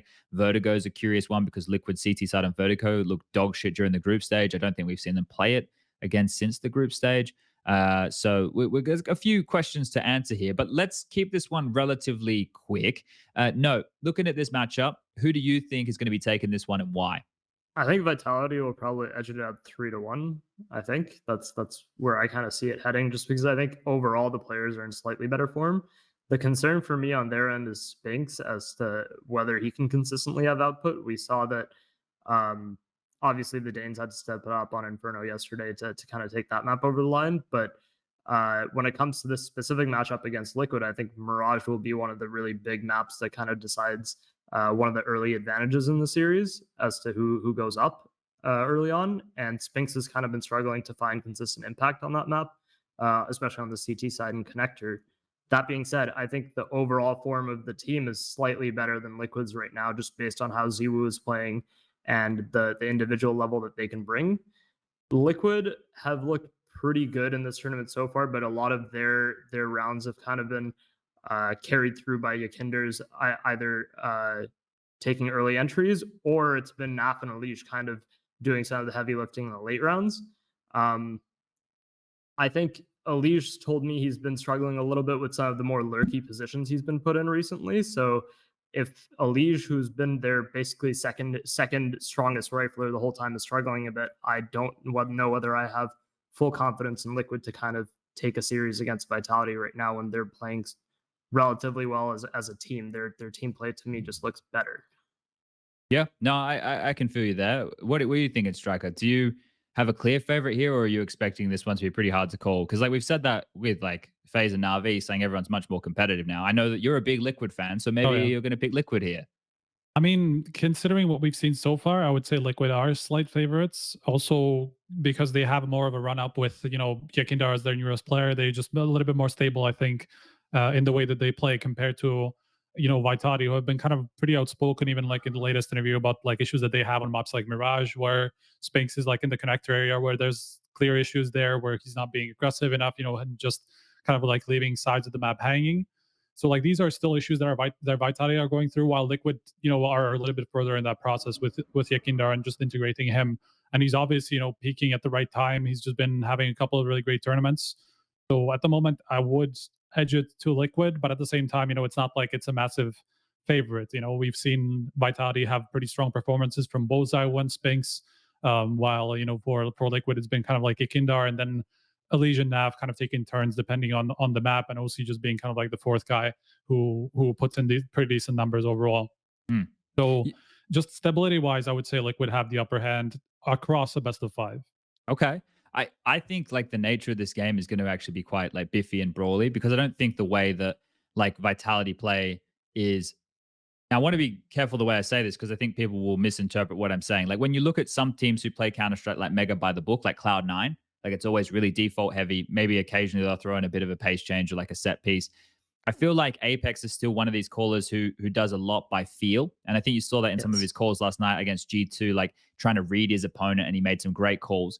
I don't think that that's going to be as easy to do against a team like Liquid. I think that because they have so many heavy hitters, like, and I think that goes for both ways. I think it goes both ways. Like all it's going to take is a multi-kill from one of these great players. There's so many great players in the server, like individually great players in the server tonight, that if one of these guys just steps up and gets like a 2K or a 3K, it's going to completely change the outcome. It's not going to be like Counter-Strike by numbers. Oh, they've taken banana control. Oh, they've killed one of us. Oh, let's rotate here with this aggressive maneuver. I think it's going to be hopefully a bit more of a clusterfuck, to be honest, like old school biff, biff, biff, biff, in your face fight ECS. And I think for me, the question is not so much about the riflers. We know that they can play really well when Yakinda is like popping off in a big way and owning. And we know that ZywOo has been a force over there for Vitality. But then you look at like Spinks, and then you look at Magisk. Then you look at, on the other side, NAF, Elige. Like all these names are adding up. So for me, I think the biggest question mark is OC's output in a game against ZywOo. Like, because it's never a head-to-head necessarily. But if ZywOo's finding lots of picks with the AWP, and OC's not given the opportunity to, and Yakinda's then not making findings on the rifle in the open, then the pressure falls back on OC to try and do something in the mid-round. And that's where every time the observer flicks to him, this is OC. This is him holding a flash. This is OC not initiating with the AWP because they initiate with their rifles. So the poor bastard, I don't even think it's his fault that he's not set up like a lot of AWPers are, at least from what I understand. Like the way I look at it, he's not being used as like a Monacy go kill or like a simple go kill. It's a Yakinda go kill, and then OC, you're going to activate more like Jame in the mid to late round. And I think that's going to take time for OC to learn how to get comfy in that position. Okay. Also, he's coming from like JT's system where you are set up as Opera. Their entire system is designed around setting the Opera up. So going into Liquid where they're not doing that, and it's kind of like you're taking some weird like initiative late round where you're kind of just walking into an angle or something. It's an entirely different style. So I think for OC, it's a bit of a struggle to get used to that at the moment. Oh. And concerning to me was when I interviewed Elige, he said that not having OC able to meet like ZywOo's level isn't necessarily a concern for them because they have so many riflers. And to one degree, yes, but at the same time, ZywOo's just playing so well that I think that they're kind of downplaying how much of an effect that will have in the series.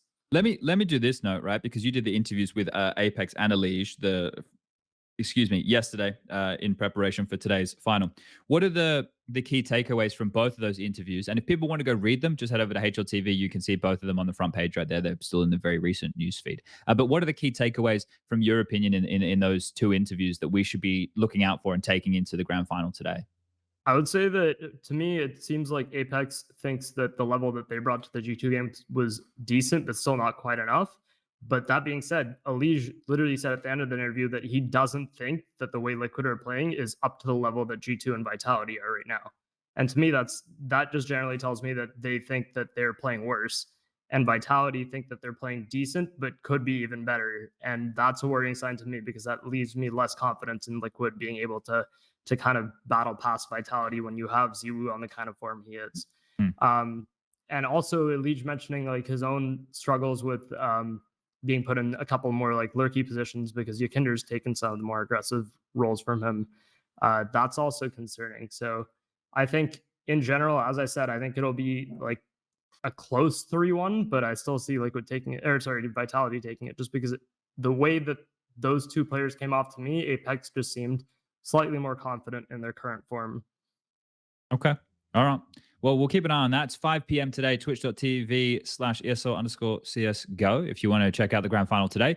And then the RMRs will be kicking off on Tuesday. And that's where we're going to take the conversation now. Now, look, you know me, guys. I love to get mad at the forums. I really do enjoy it. But sometimes it just irks me up the wall. So we're here, guys. We're talking about fucking the Valve exploit, right? The Steam exploit. And then, like, I know the guy's name, so he's obviously a troll. Is biggest Valve fan, right? Sitting here saying that in the patch notes that they fixed it. I'm telling you now, like, what do you think? I'm just like a normal forum user? Do you think I don't talk to like the people who know this information? Like, I'm telling you now, like I am telling you, like that I know, that I've been told by people who email the people, right? The people at the top, that the issue still exists. I'm telling you that. I'm giving you that piece of information. I'm not fabricating that piece of information. I'm not pulling it out of my ass. I'm not deciding to give you this because I'm defending ESL, which I've trashed multiple times already on the podcast. Okay? I am telling you that what I have been informed with is the exploit has not been fixed yet and likely will not be fixed until next week sometime. That is what I am telling you from the information that has been provided to me. And I am providing that to you as the community. I am not here to put you down the river and tell you lies. I have no need to do that. Literally no need to do that. I have what does it gain me? I'm not here to sensationalize bullshit. So I am telling you, I am giving you a piece of the information that I am privy to so that you can understand the situation. Okay? Cool. Great. Glad we've got that done now. Let's jump into the RMRs.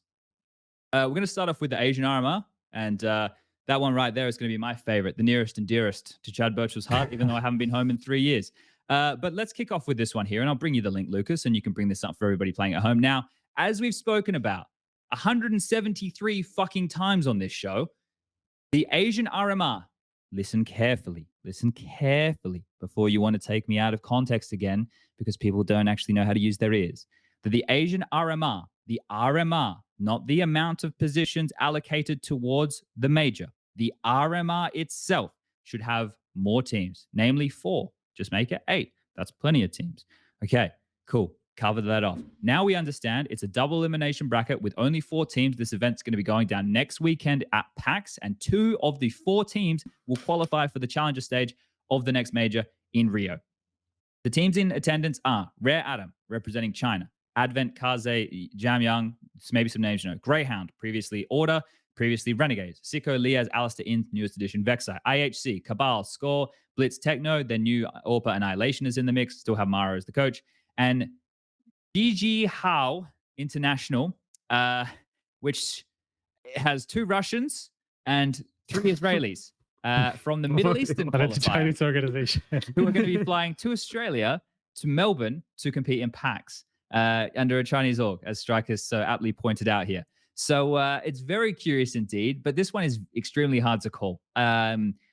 I don't know who I think is going to go through. I can say who I would like to go through, but other than that, it'd be like throwing fucking shit at the wall. Go start with that. Who do you want to go through? I would like Greyhound to qualify, and I'm obviously Australian, but it's not the purpose of the whole team. I think the whole team still needs some changes if they actually want to be good. And I don't like the type of Counter-Strike I've seen them play lately, but right. I think that Vexai is one of the future names for Australian Counter-Strike, and I would love him to get that opportunity. So not for the team as a whole, because I still think they need to make some clear changes. I think that they need to get Azza in there as an in-game leader, and maybe that's enough, but they definitely need some key changes in that team. And then I would like Rare Atom to get the opportunity because they have missed out in several times. And I think that as far as Chinese Counter-Strike goes, they were pipping Tai Lu at the post for some time, and they missed out on opportunities because of visa issues or that kind of shit. So those are the teams that I would like to qualify. Does anybody else have a feeling about this one? No, I think those are the only 2 that I had any inclination of thinking that they'd be able to qualify. I'm not really familiar with other names as much.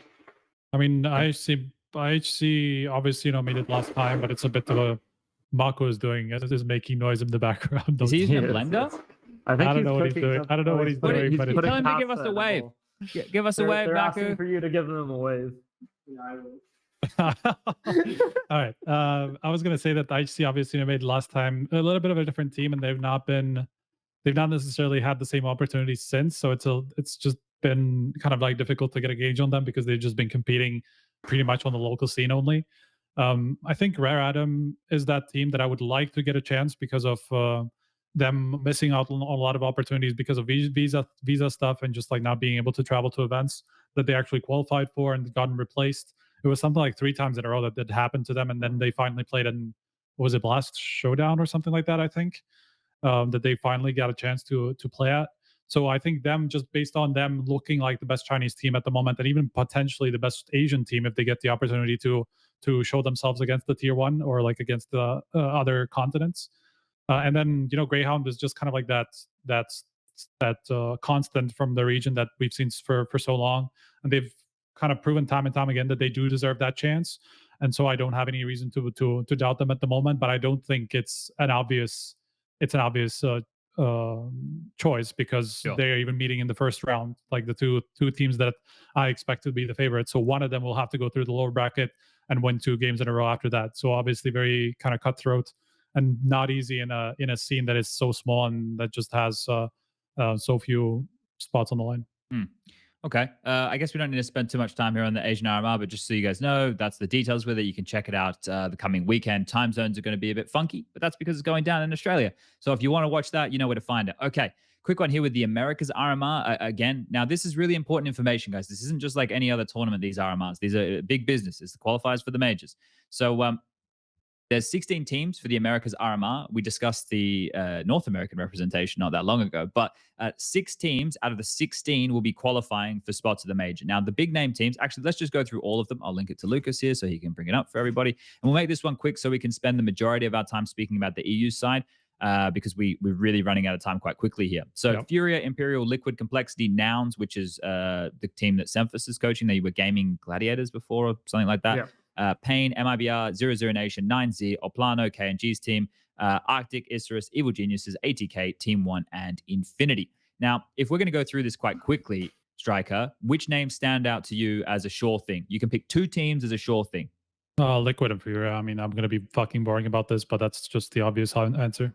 Yeah, well, that's fair enough. I think that those 2 would be towards the tippy top of the list right there. I am concerned with Furia in tier 1 Counter-Strike. I'm not concerned with Furia at this level of Counter-Strike, right? I think that they'll be able to get away with their hijinks here. And if k0nfig is even on like 80% of the form he showed in EPL, he will just fucking devour everybody. So I like those 2.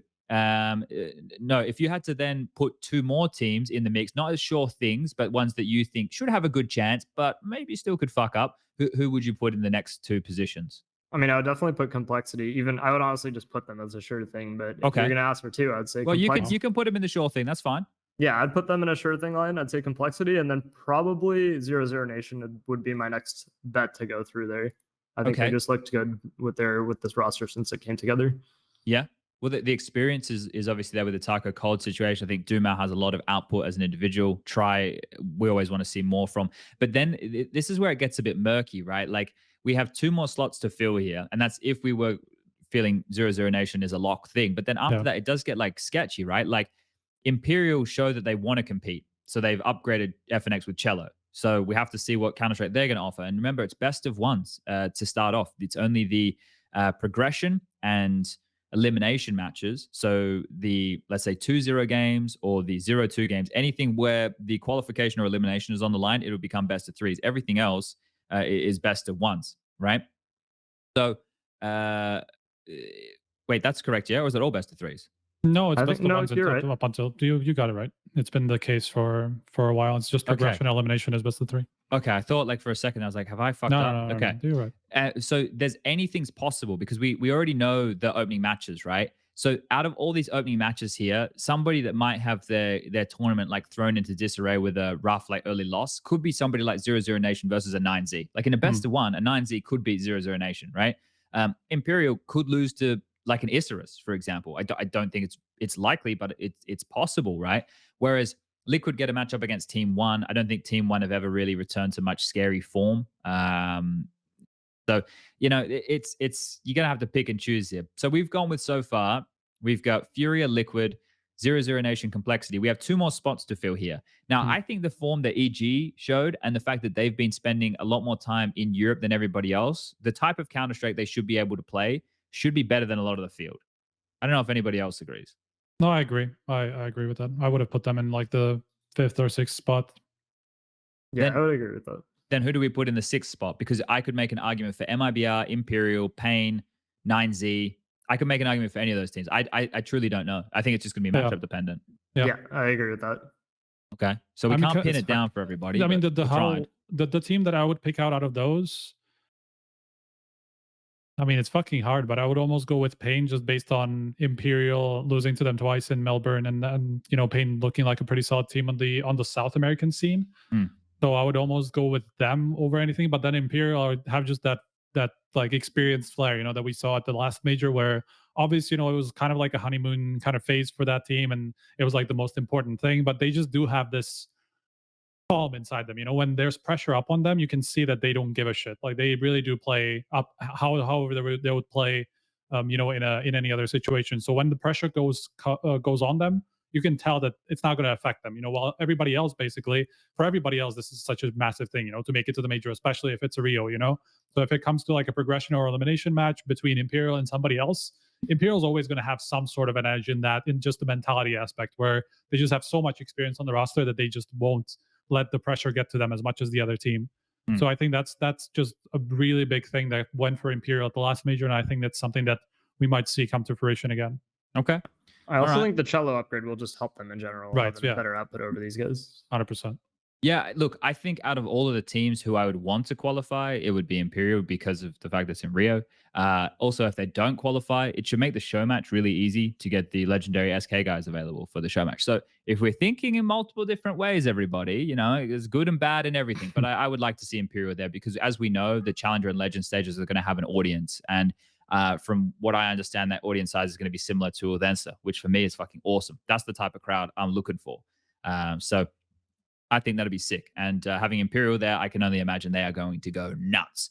All right, let's jump into the European region. And we have some tier makers for this here. So, Lucas, if you can bring those up. Is it broken into groups, Striker? Have you done them all? It's A and B. I mean, it would just be too difficult for us to like figure out who's even in with what. So let's just do 2 different ones. Okay. Let's go with A when Lucas is ready here. Now, while he's bringing it up, I'll let everybody know what Group A and the teams that currently reside in that. FaZe, Astralis, G2, Cloud9, NIP, Spirit, Eternal Fire, fnatic, Sprout, Force, Bad News Eagles, One Win, Aurora, Ecstatic, Gamer Legion, and B8 or Bait, as you could call them, because it looks like they have a fishing hook. So I imagine it's bait. So there we go. But those are the 16 representatives. Now, similar situation as the Americas RMR, Swiss, best of ones, and then best of threes for the progression and elimination matches. However, 8 teams per RMR will be qualifying for the Challenger or Legend stage. So we'll be bringing this tier maker up once Lucas is ready. Whack it up, Lucas, and we can get going on this, guys. So I forgot what I think you linked it here, didn't you, Striker, in our little chat for everybody, so I can bring it up here and just okay. I came up with the tagline. So sure thing, should qualify, touch and go, puncher's chance, and no hope. So let's take a look here and let's go with sure thing. I feel like FaZe at G2 are sure things. Yes. Yep. Okay. So let's whack FaZe and G2 into sure things. I would say Cloud9 are also a sure thing. Yes, I agree with that one. Yes, that seems fair. Cloud9, G2, FaZe, sure things. I think that's where we ended, to be fair, with sure things, because everybody else I could see a world, you know. Well, I feel like fnatic and maybe Spirit I would put as like should qualify. Okay. But actually, I wouldn't put NIP. I would put NIP in touch and go because we don't know the new roster, Lucas. I think you could put NIP in touch and go. I think fnatic and should qualify is fair. What about Sprout? I think Sprout is like a puncher's chance for that, because they have this interesting team that just has like a lot of talent in it. It's super young, so I don't know how the pressure is gonna like affect things. And obviously, they have a different in-game leader now in Refresh, so who's like, so the dynamic of the team is just different. I think it's just based on them having like really interesting individuals. I think they could have a chance to do well in the best of ones, and then maybe have a couple of chances in best of threes and actually somehow make it through if they get the right draw. Maybe not take down like one of the big names, but like out of these like teams like Eternal Fire, Force, Spirit, like some of these teams that were maybe kind of like on the edge about. I think that's where they could pull off an upset even across a series. Okay. I'd also throw Eternal Fire into the puncher's chance. Yeah, same. That's the dragon, the blue dragon. But I think Eternal Fire, like I could put in. Yeah, the Counter-Strike they played towards the Counter-Strike they played towards the tail end of that group stage was great. Sure. It was really good Counter-Strike. Like it was proper. Not only was it individuals popping off, but it was good team Counter-Strike. I thought Magic was calling well. They had some good ideas. I think that they're in with a chance to qualify for sure. I guess it depends on where we put the rest of this field, right? So Astralis, I think they have to go in touch and go as well as NIP, and they have the stand-in or the substitute factor because we discussed this with k0nfig, and I think it would be a little bit too on the nose if we put them in puncher's chance. So I think we have to put them in touch and go. Nobody even smirked. Even smirked. That was a great joke and no laughs. I didn't understand the joke, so I think we just I just went over our heads. Sorry, Chad, you wasted it on us. Well, I know Twitch chat got it's gonna be lost on me now because like I'm gonna expect something. But what was the joke? So exactly? I said we should put Astralis in touch and go because if we put him in puncher's chance, it would be too on the nose. Okay, I didn't. I just missed the second part of that sentence, so I just didn't. Also, they didn't bring their fighter. So yeah, well they have blame. I'm sure he probably needed to be with k0nfig. That would have avoided a lot of dramas. So you're putting Astralis in touch and go?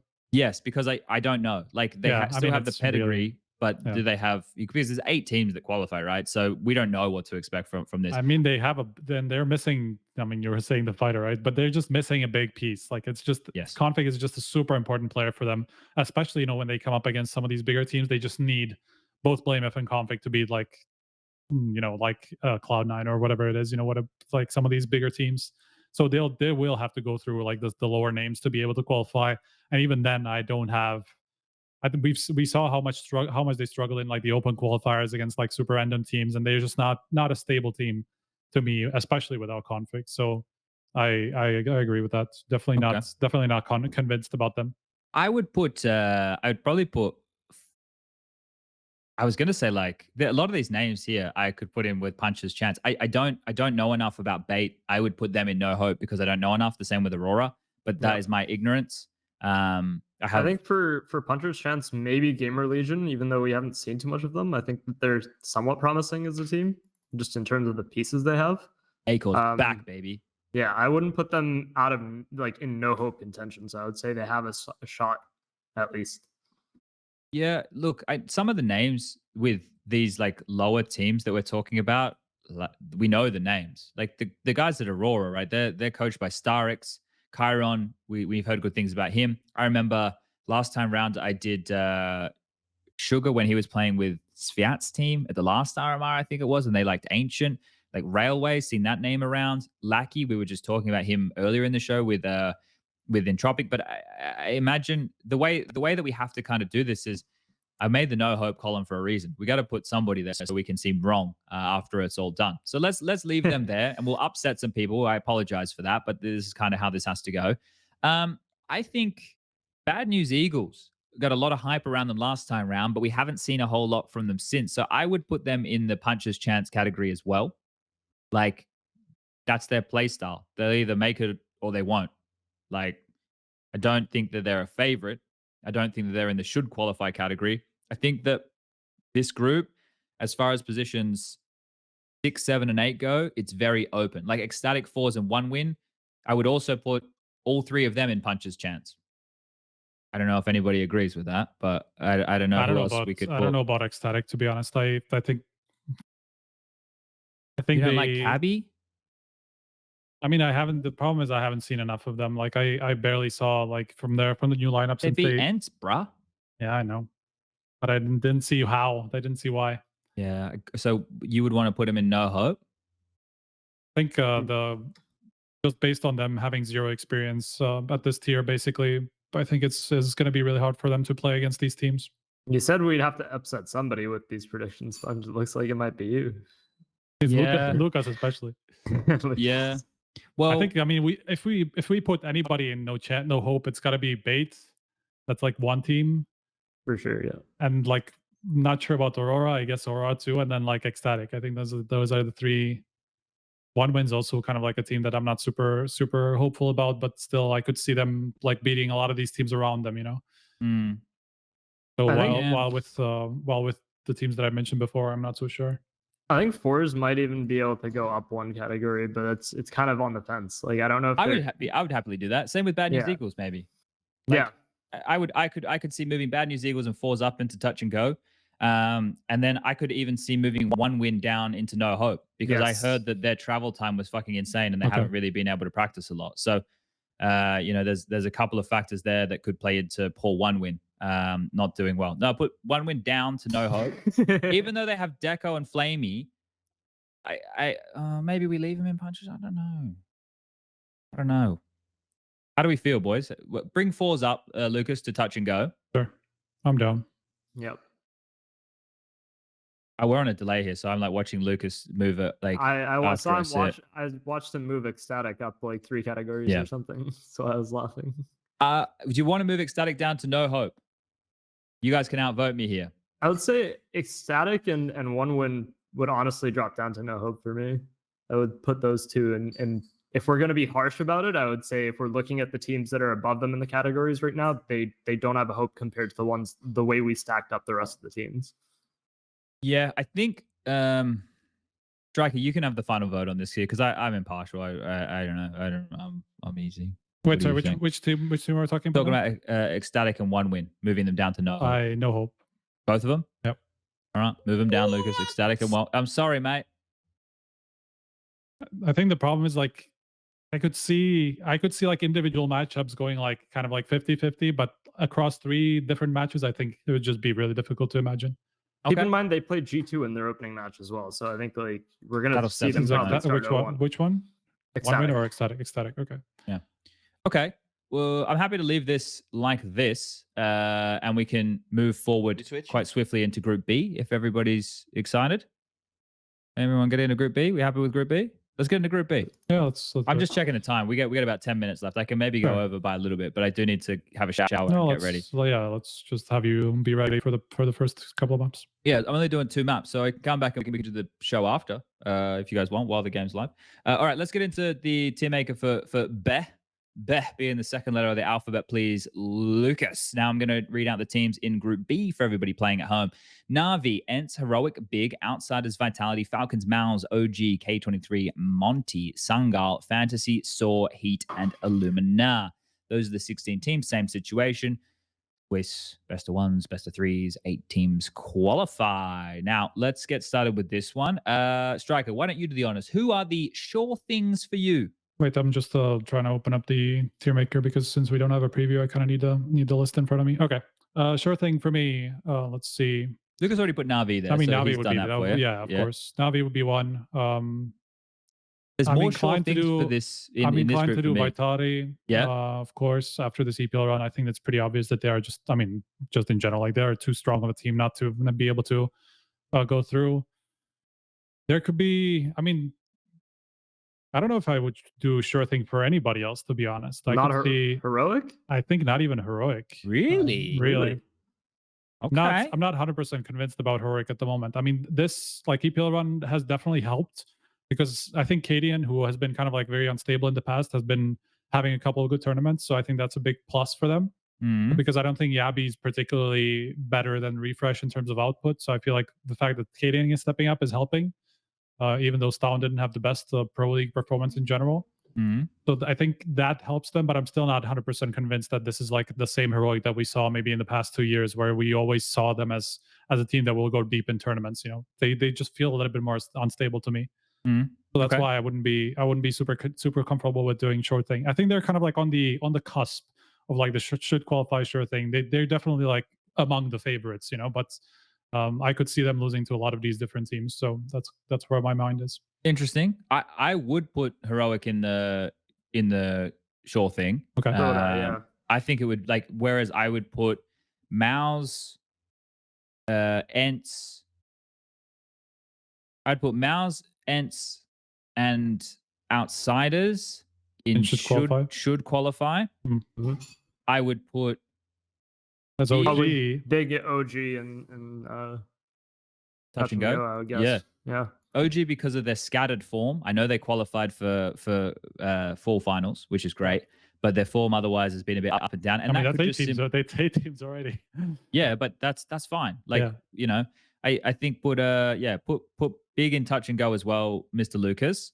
And then outside of this, it starts to get a little bit sketch, right? Like saying these teams have no hope. One of these teams will qualify, guaranteed. Like they will sneak past because of the way the matchups will end or something like that. Like, do people in chat are saying Ents lower? Actually, that's not a bad shout. Ents maybe should be in touch and go because their form during group stage of EPL was bad, and we haven't seen them since. That's a fair Twitch chat. Good job for once, you fucking bunch of unruly bastards. You've actually nailed it. Okay, so here, Puncher's chance. Heat was starting to warm into things, and they have environmental advantage of already played in these setup. So do we think that Heat have a Puncher's chance? I have Heat and Falcons in my Puncher's chance. Okay. This is two teams that could potentially like upset. I still have my own doubts as to whether they actually make it through, but they out of the pool that we have left, they're definitely probably the two I would put in there. Yeah. Okay. I agree with that in general. Yeah. All right. Nobody else stands out to me out of everybody, out of all these other teams. So I think Heat and Falcons is a fair shout. I don't know. So the thing is, I got to cast Sangal. Like fantasy, I'd put in No Hope. Whack them in there without any fucking doubt in my mind. Put Saw in No Hope. Because if they're anything like FTW, I'm giving them No Hope. Put Illuminar in No Hope. Fantasy as well. Yeah, Fantasy, Saw, Illuminar. Sangal, though. Super random team going into it. Sangal, I covered them last RMR when they had God Tugux standing in because one of their players couldn't make it. They're an interesting little team, I think, Sangal. Like, I don't know. I feel like I'm overrating them. I probably am overrating them, but there's something about them seem a bit interesting to me. And same as K23. Like, I liked Clax when he was on that team with Seized. I like Steam Guard just because of his name. Fucking Xe Powers in the server here. Like, there's a cut. Ragin as well was in that team I was talking about before with Sviat, and he was one of the players who was having some output. So I don't know. They don't really fit into the category of Puncher's chance because I think they're a little bit outside of people's mainstay Counter-Strike. But I don't know. Like, I guess we got to put some teams in Puncher's chance, so it doesn't make sense having the category. Any suggestions? I mean, the Heat and Falcons would be the two, and then I would lean towards. Oh, sorry. Wait. Oh, there's a new category? We made a new category? Huh? There's a new category? Lucas made a new category called... Oh, did he make one? Oh, okay. All right. Well, yeah, I don't know. I just find it hard to place a lot of these names. Yeah, I mean, for me, when I just did this one, I only had Heat and Falcons in my Puncher's chance, and everybody who was remaining was in No Hope. But I haven't really had a chance to watch a ton of the remaining teams either. Yeah. So I think if you're giving Sangal some credit, then maybe they move up. But outside of that, it's pretty hard. It's not from anywhere crazy. It's just like I know that the RMRs are going to have some form of like a weird showing, right? They have a crazy record, to be fair. Like, I don't know about the things that they played outside of HLTV, but they're on a really big streak, actually, like against these tier 2 teams. So even that, just having a lot of confidence from the past couple of weeks could do them a lot of good, because I think it's like 2, 4, 6, 8, 10, 12 matches in a row that they won. And like before they lost the previous one, they won like 4 more before that. So like they are really on a hot streak in terms of like the tier 2, 3 CS. So I mean, that alone also speaks to kind of like their mindset maybe, and how much confidence they're going into this. Well, I'm happy to put him in Little Hope, Lucas's new category here. Yeah. Where do we want to put Monty though? Because like those guys like have some interesting names in that team. I would say that like I know that I mean, apparently Waro 2K is going to be better than Simple, according to himself. So if that's shit, yeah, and we might get the NAVI matchup. It's a bit. Monty feels like a super random team just because of that them basically still being kind of like still a mix. Sure. So that's The team's just kind of like different super though, hard from to the gauge. actual roster, right? Like they have Boros on HLTV, but for this they have to use Fessel. Right. Right. So it's a different roster than the one that is on HLTV. Like Yeah. if so, I don't know. I'm happy to just leave them in like Little Hope. Sure. Little Hope. I think don't know. it's I mean it's definitely not somebody we would even like entertain the thought of okay they would qualify. I think Boros is a beast. At least he's shown online. So if he was there, then maybe I'd put him in Punch's chance. Because I also think Red Star's pretty good too. Like I liked Red Star and Han when they were on that was it Bulgarian or is it Hungarian? I think it's Bulgarian, I think if we put like teams like the teams around them like Fantasy Saw, Luminar, I think they also deserve to be in like the no hope category. Monty. Yeah. Well, okay, let's do this. So Lucas, just move Fantasy Saw and Illumina up to Little Hope and remove No Hope. And then we don't have to go hard on anybody. It's great. We get to be kind. Such a pussy way out, man. No, hey, man, you know, we'd be nice to everybody here. We'd be nice to everybody. It's all good. This is us being kind. This is the nice thing that we'll do on our Sunday, everybody. So, yeah, let's just do that. That saves our face and nobody can make too many like memes and be like, yo, fuck y'all. Okay, that's cool. I like that.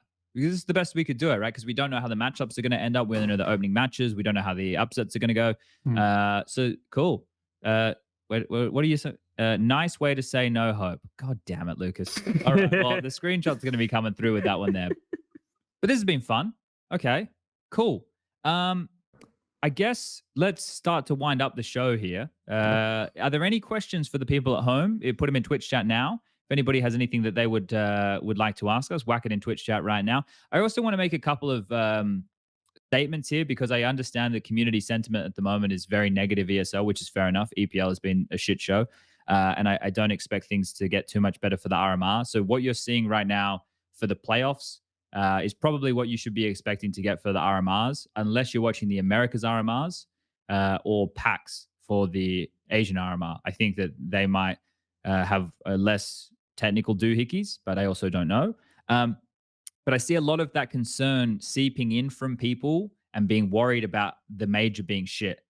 The production will be on site at the major, first of all. So we won't have to worry about this Katowice to fucking elsewhere stuff that we have going on right now. ESL, as we touched on an earlier episode, have expanded with their fan zone with goallers. They've expanded the arena to allow more people and have changed the stage setup. They have made spectators available for 8 days for the Challenger and the Legend stage combined.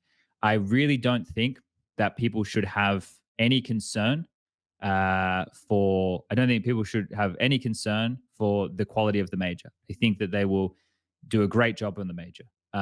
In terms of what you've been seeing now, and because I'm on these broadcasts, all I can do, unfortunately, is just apologize that it has been bad. And as I said earlier, I'm doing whatever I can in my power to try and make sure that next season will be much better.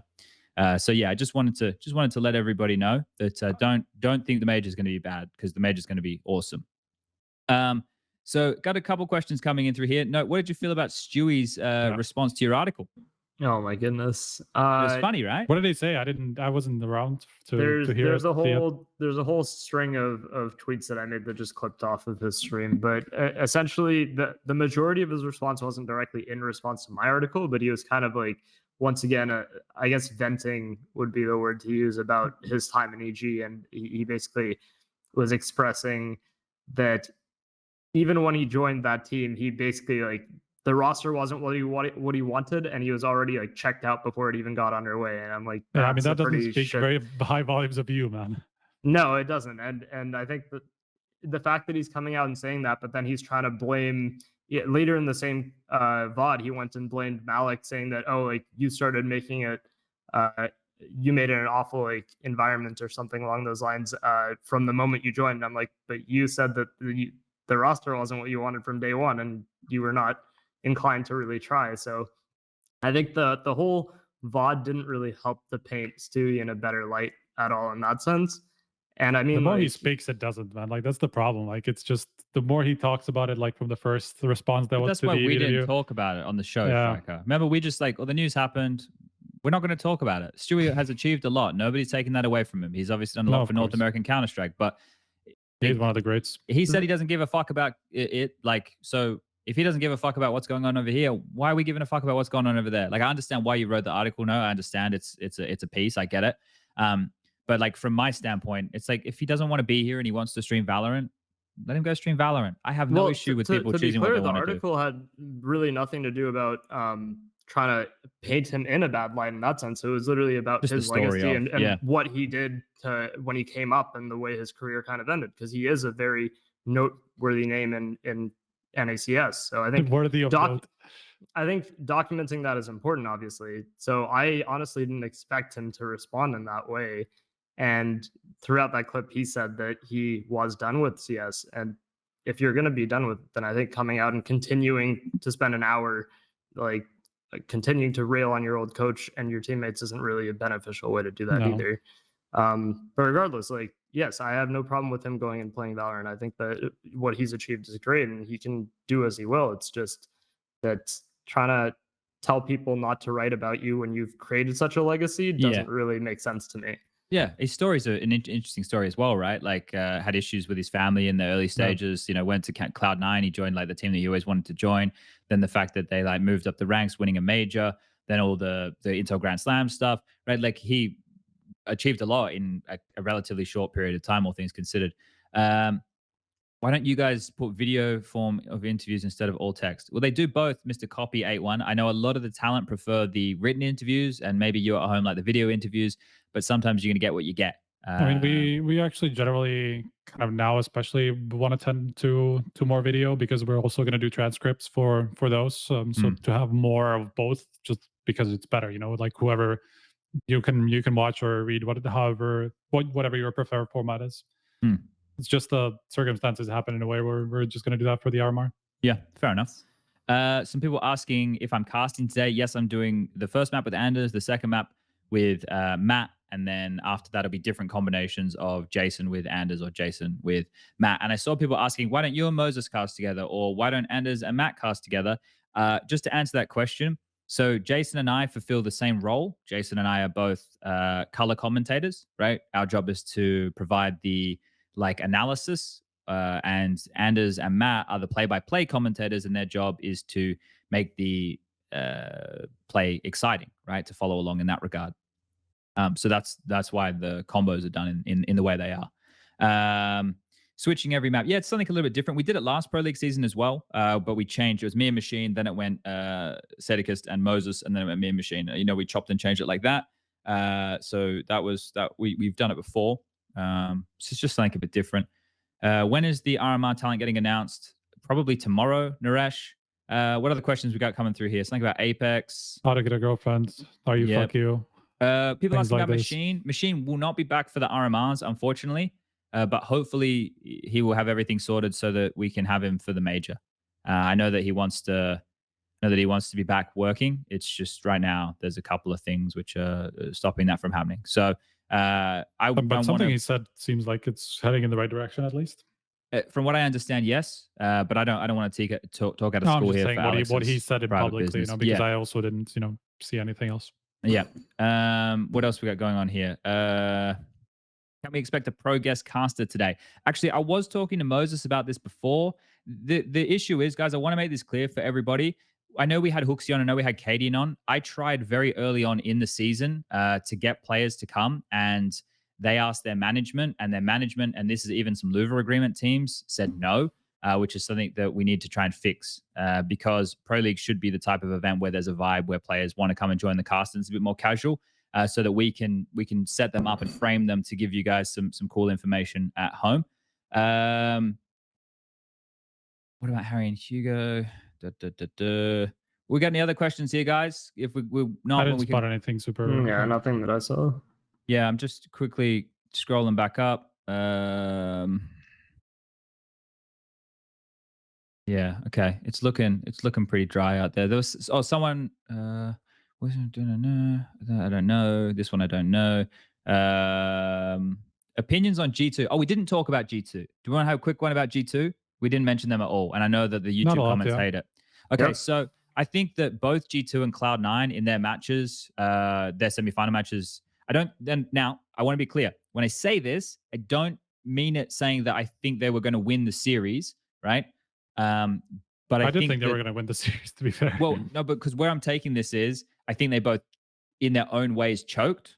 I think that Cloud9 looked shaky. Somebody pointed out earlier a lot of missed nades. I know the casters were pointing out a lot of missed nades and whatnot and a couple of misplays. And G2 losing a 15-7 lead, and it was bad calling. Like, I think the bad calling was a symptom of that down that stretch. And I also think bad individuals. I think Nico, Hunter, and JKS were all no-shows on Inferno. Hooksy had moments, but his weren't even great. It was literally almost all Monacy. So as far as G2 are concerned, they didn't show up. They didn't look like themselves that we had seen throughout the group stage and the quarterfinal against NAVI. And then the Cloud9 stuff, yeah, I think that I don't know if the pressure got to them or whatnot, because they were playing good Counter-Strike. That was some of the worst CS they had played Pro League long.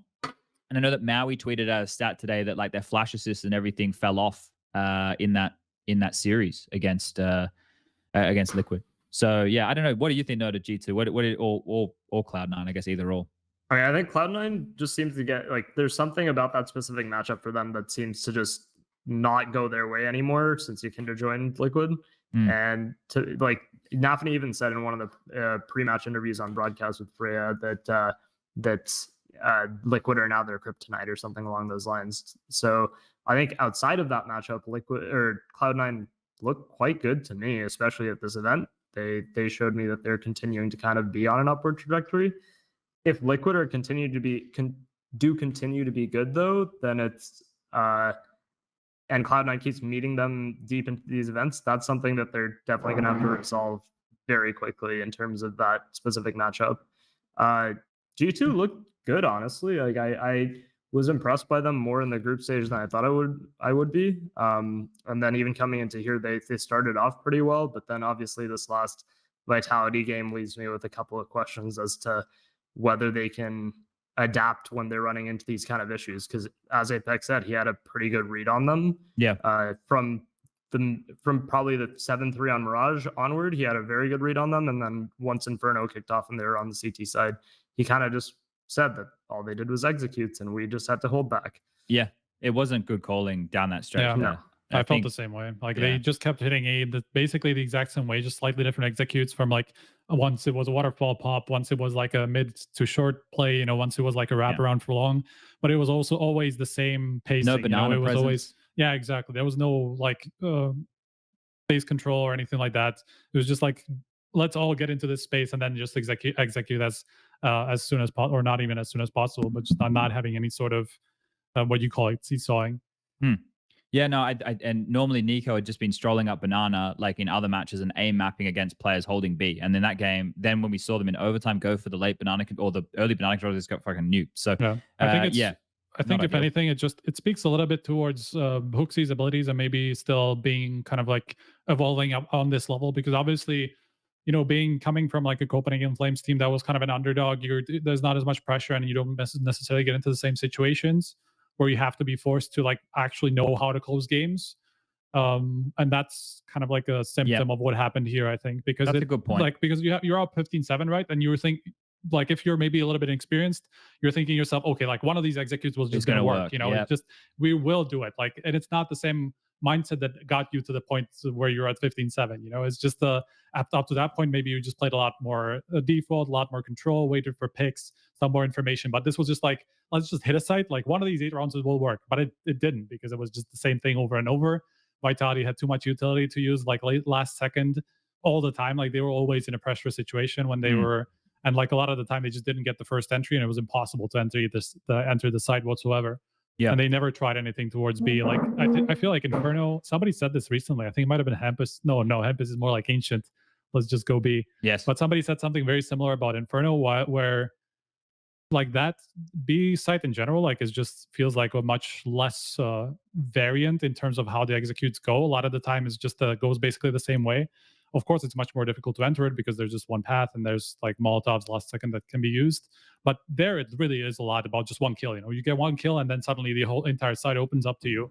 While in A, there could be people hidden in five fucking different positions where they can get a triple kill, and just like entirely shut you down. And that's kind of what happened when Vitality were defending that site, right? So it almost feels like if you want to go that way, you might as well just try A times B, because it seems like there's less variance. I know somebody said this very recently about Inferno in general, but I don't remember who it was. All right, boys. Let's close this down. One last thing here for us to consider. This is probably a striker and a prof thing. Someone has said, can you make a video explaining the whole format of the majors, RMRs, ESL and blast circuits, etc.? They're very confusing for us as viewers to understand all of this. That could be a fun little project, striker. Like get someone a VO explaining the format, have some nice graphics done up for each event to give people. We could actually easily do that for the major itself, because we have obviously the major page. So I think I'll bring it up and see if, because this kind of like type of thing, that's what we've started doing a lot. If people have kind of like caught up to this on YouTube, where we did the peak and a lot of these stuff, like we did a video on how the rating works and things like that. So this seems like kind of like up the same street, and we have Dumps, who's kind of like very capable at doing the voiceover and things like that. So, and it seems like something that people, have a hard time understanding. So I don't see why not. Yeah. And I think the clearer we can be with the different formats, people can understand maybe why different formats are used in different things. So that could be cool. All right. Let's close down the show. No, thank you for joining us. Look forward to, I guess I'll see you in about an hour at the venue, as we'll all be heading over there. Striker, good to have you back from holidays. And we'll be bringing everybody an episode not next week. Today's Sunday. We won't be doing one Monday. We'll do it after the RMRs have come to their conclusion. We'll have a bit of a downtime before the major, the showdown, all that good stuff coming your way. But this has been HLTV Confirmed. Thank you for tuning in once again. And meow. Good night.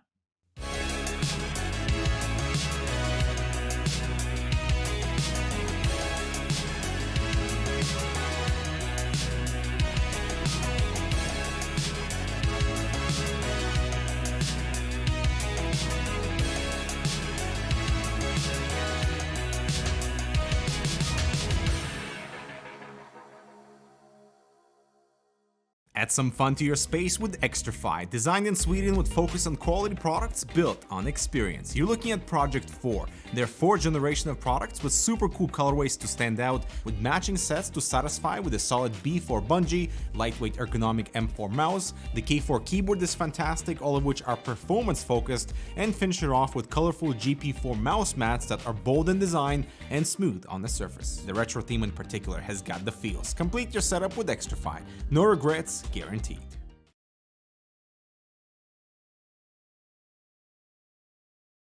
Stuck ranking up? Lost the motivation to grind?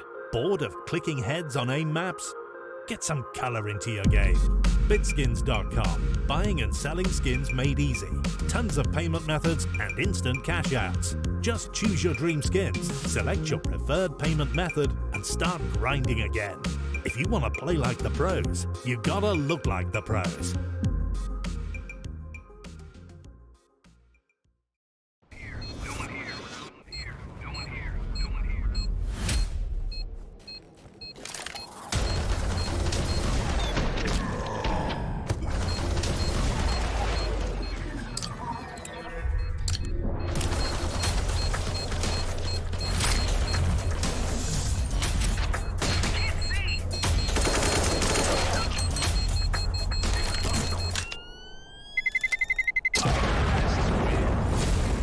N1 Bet. Your bet, your game.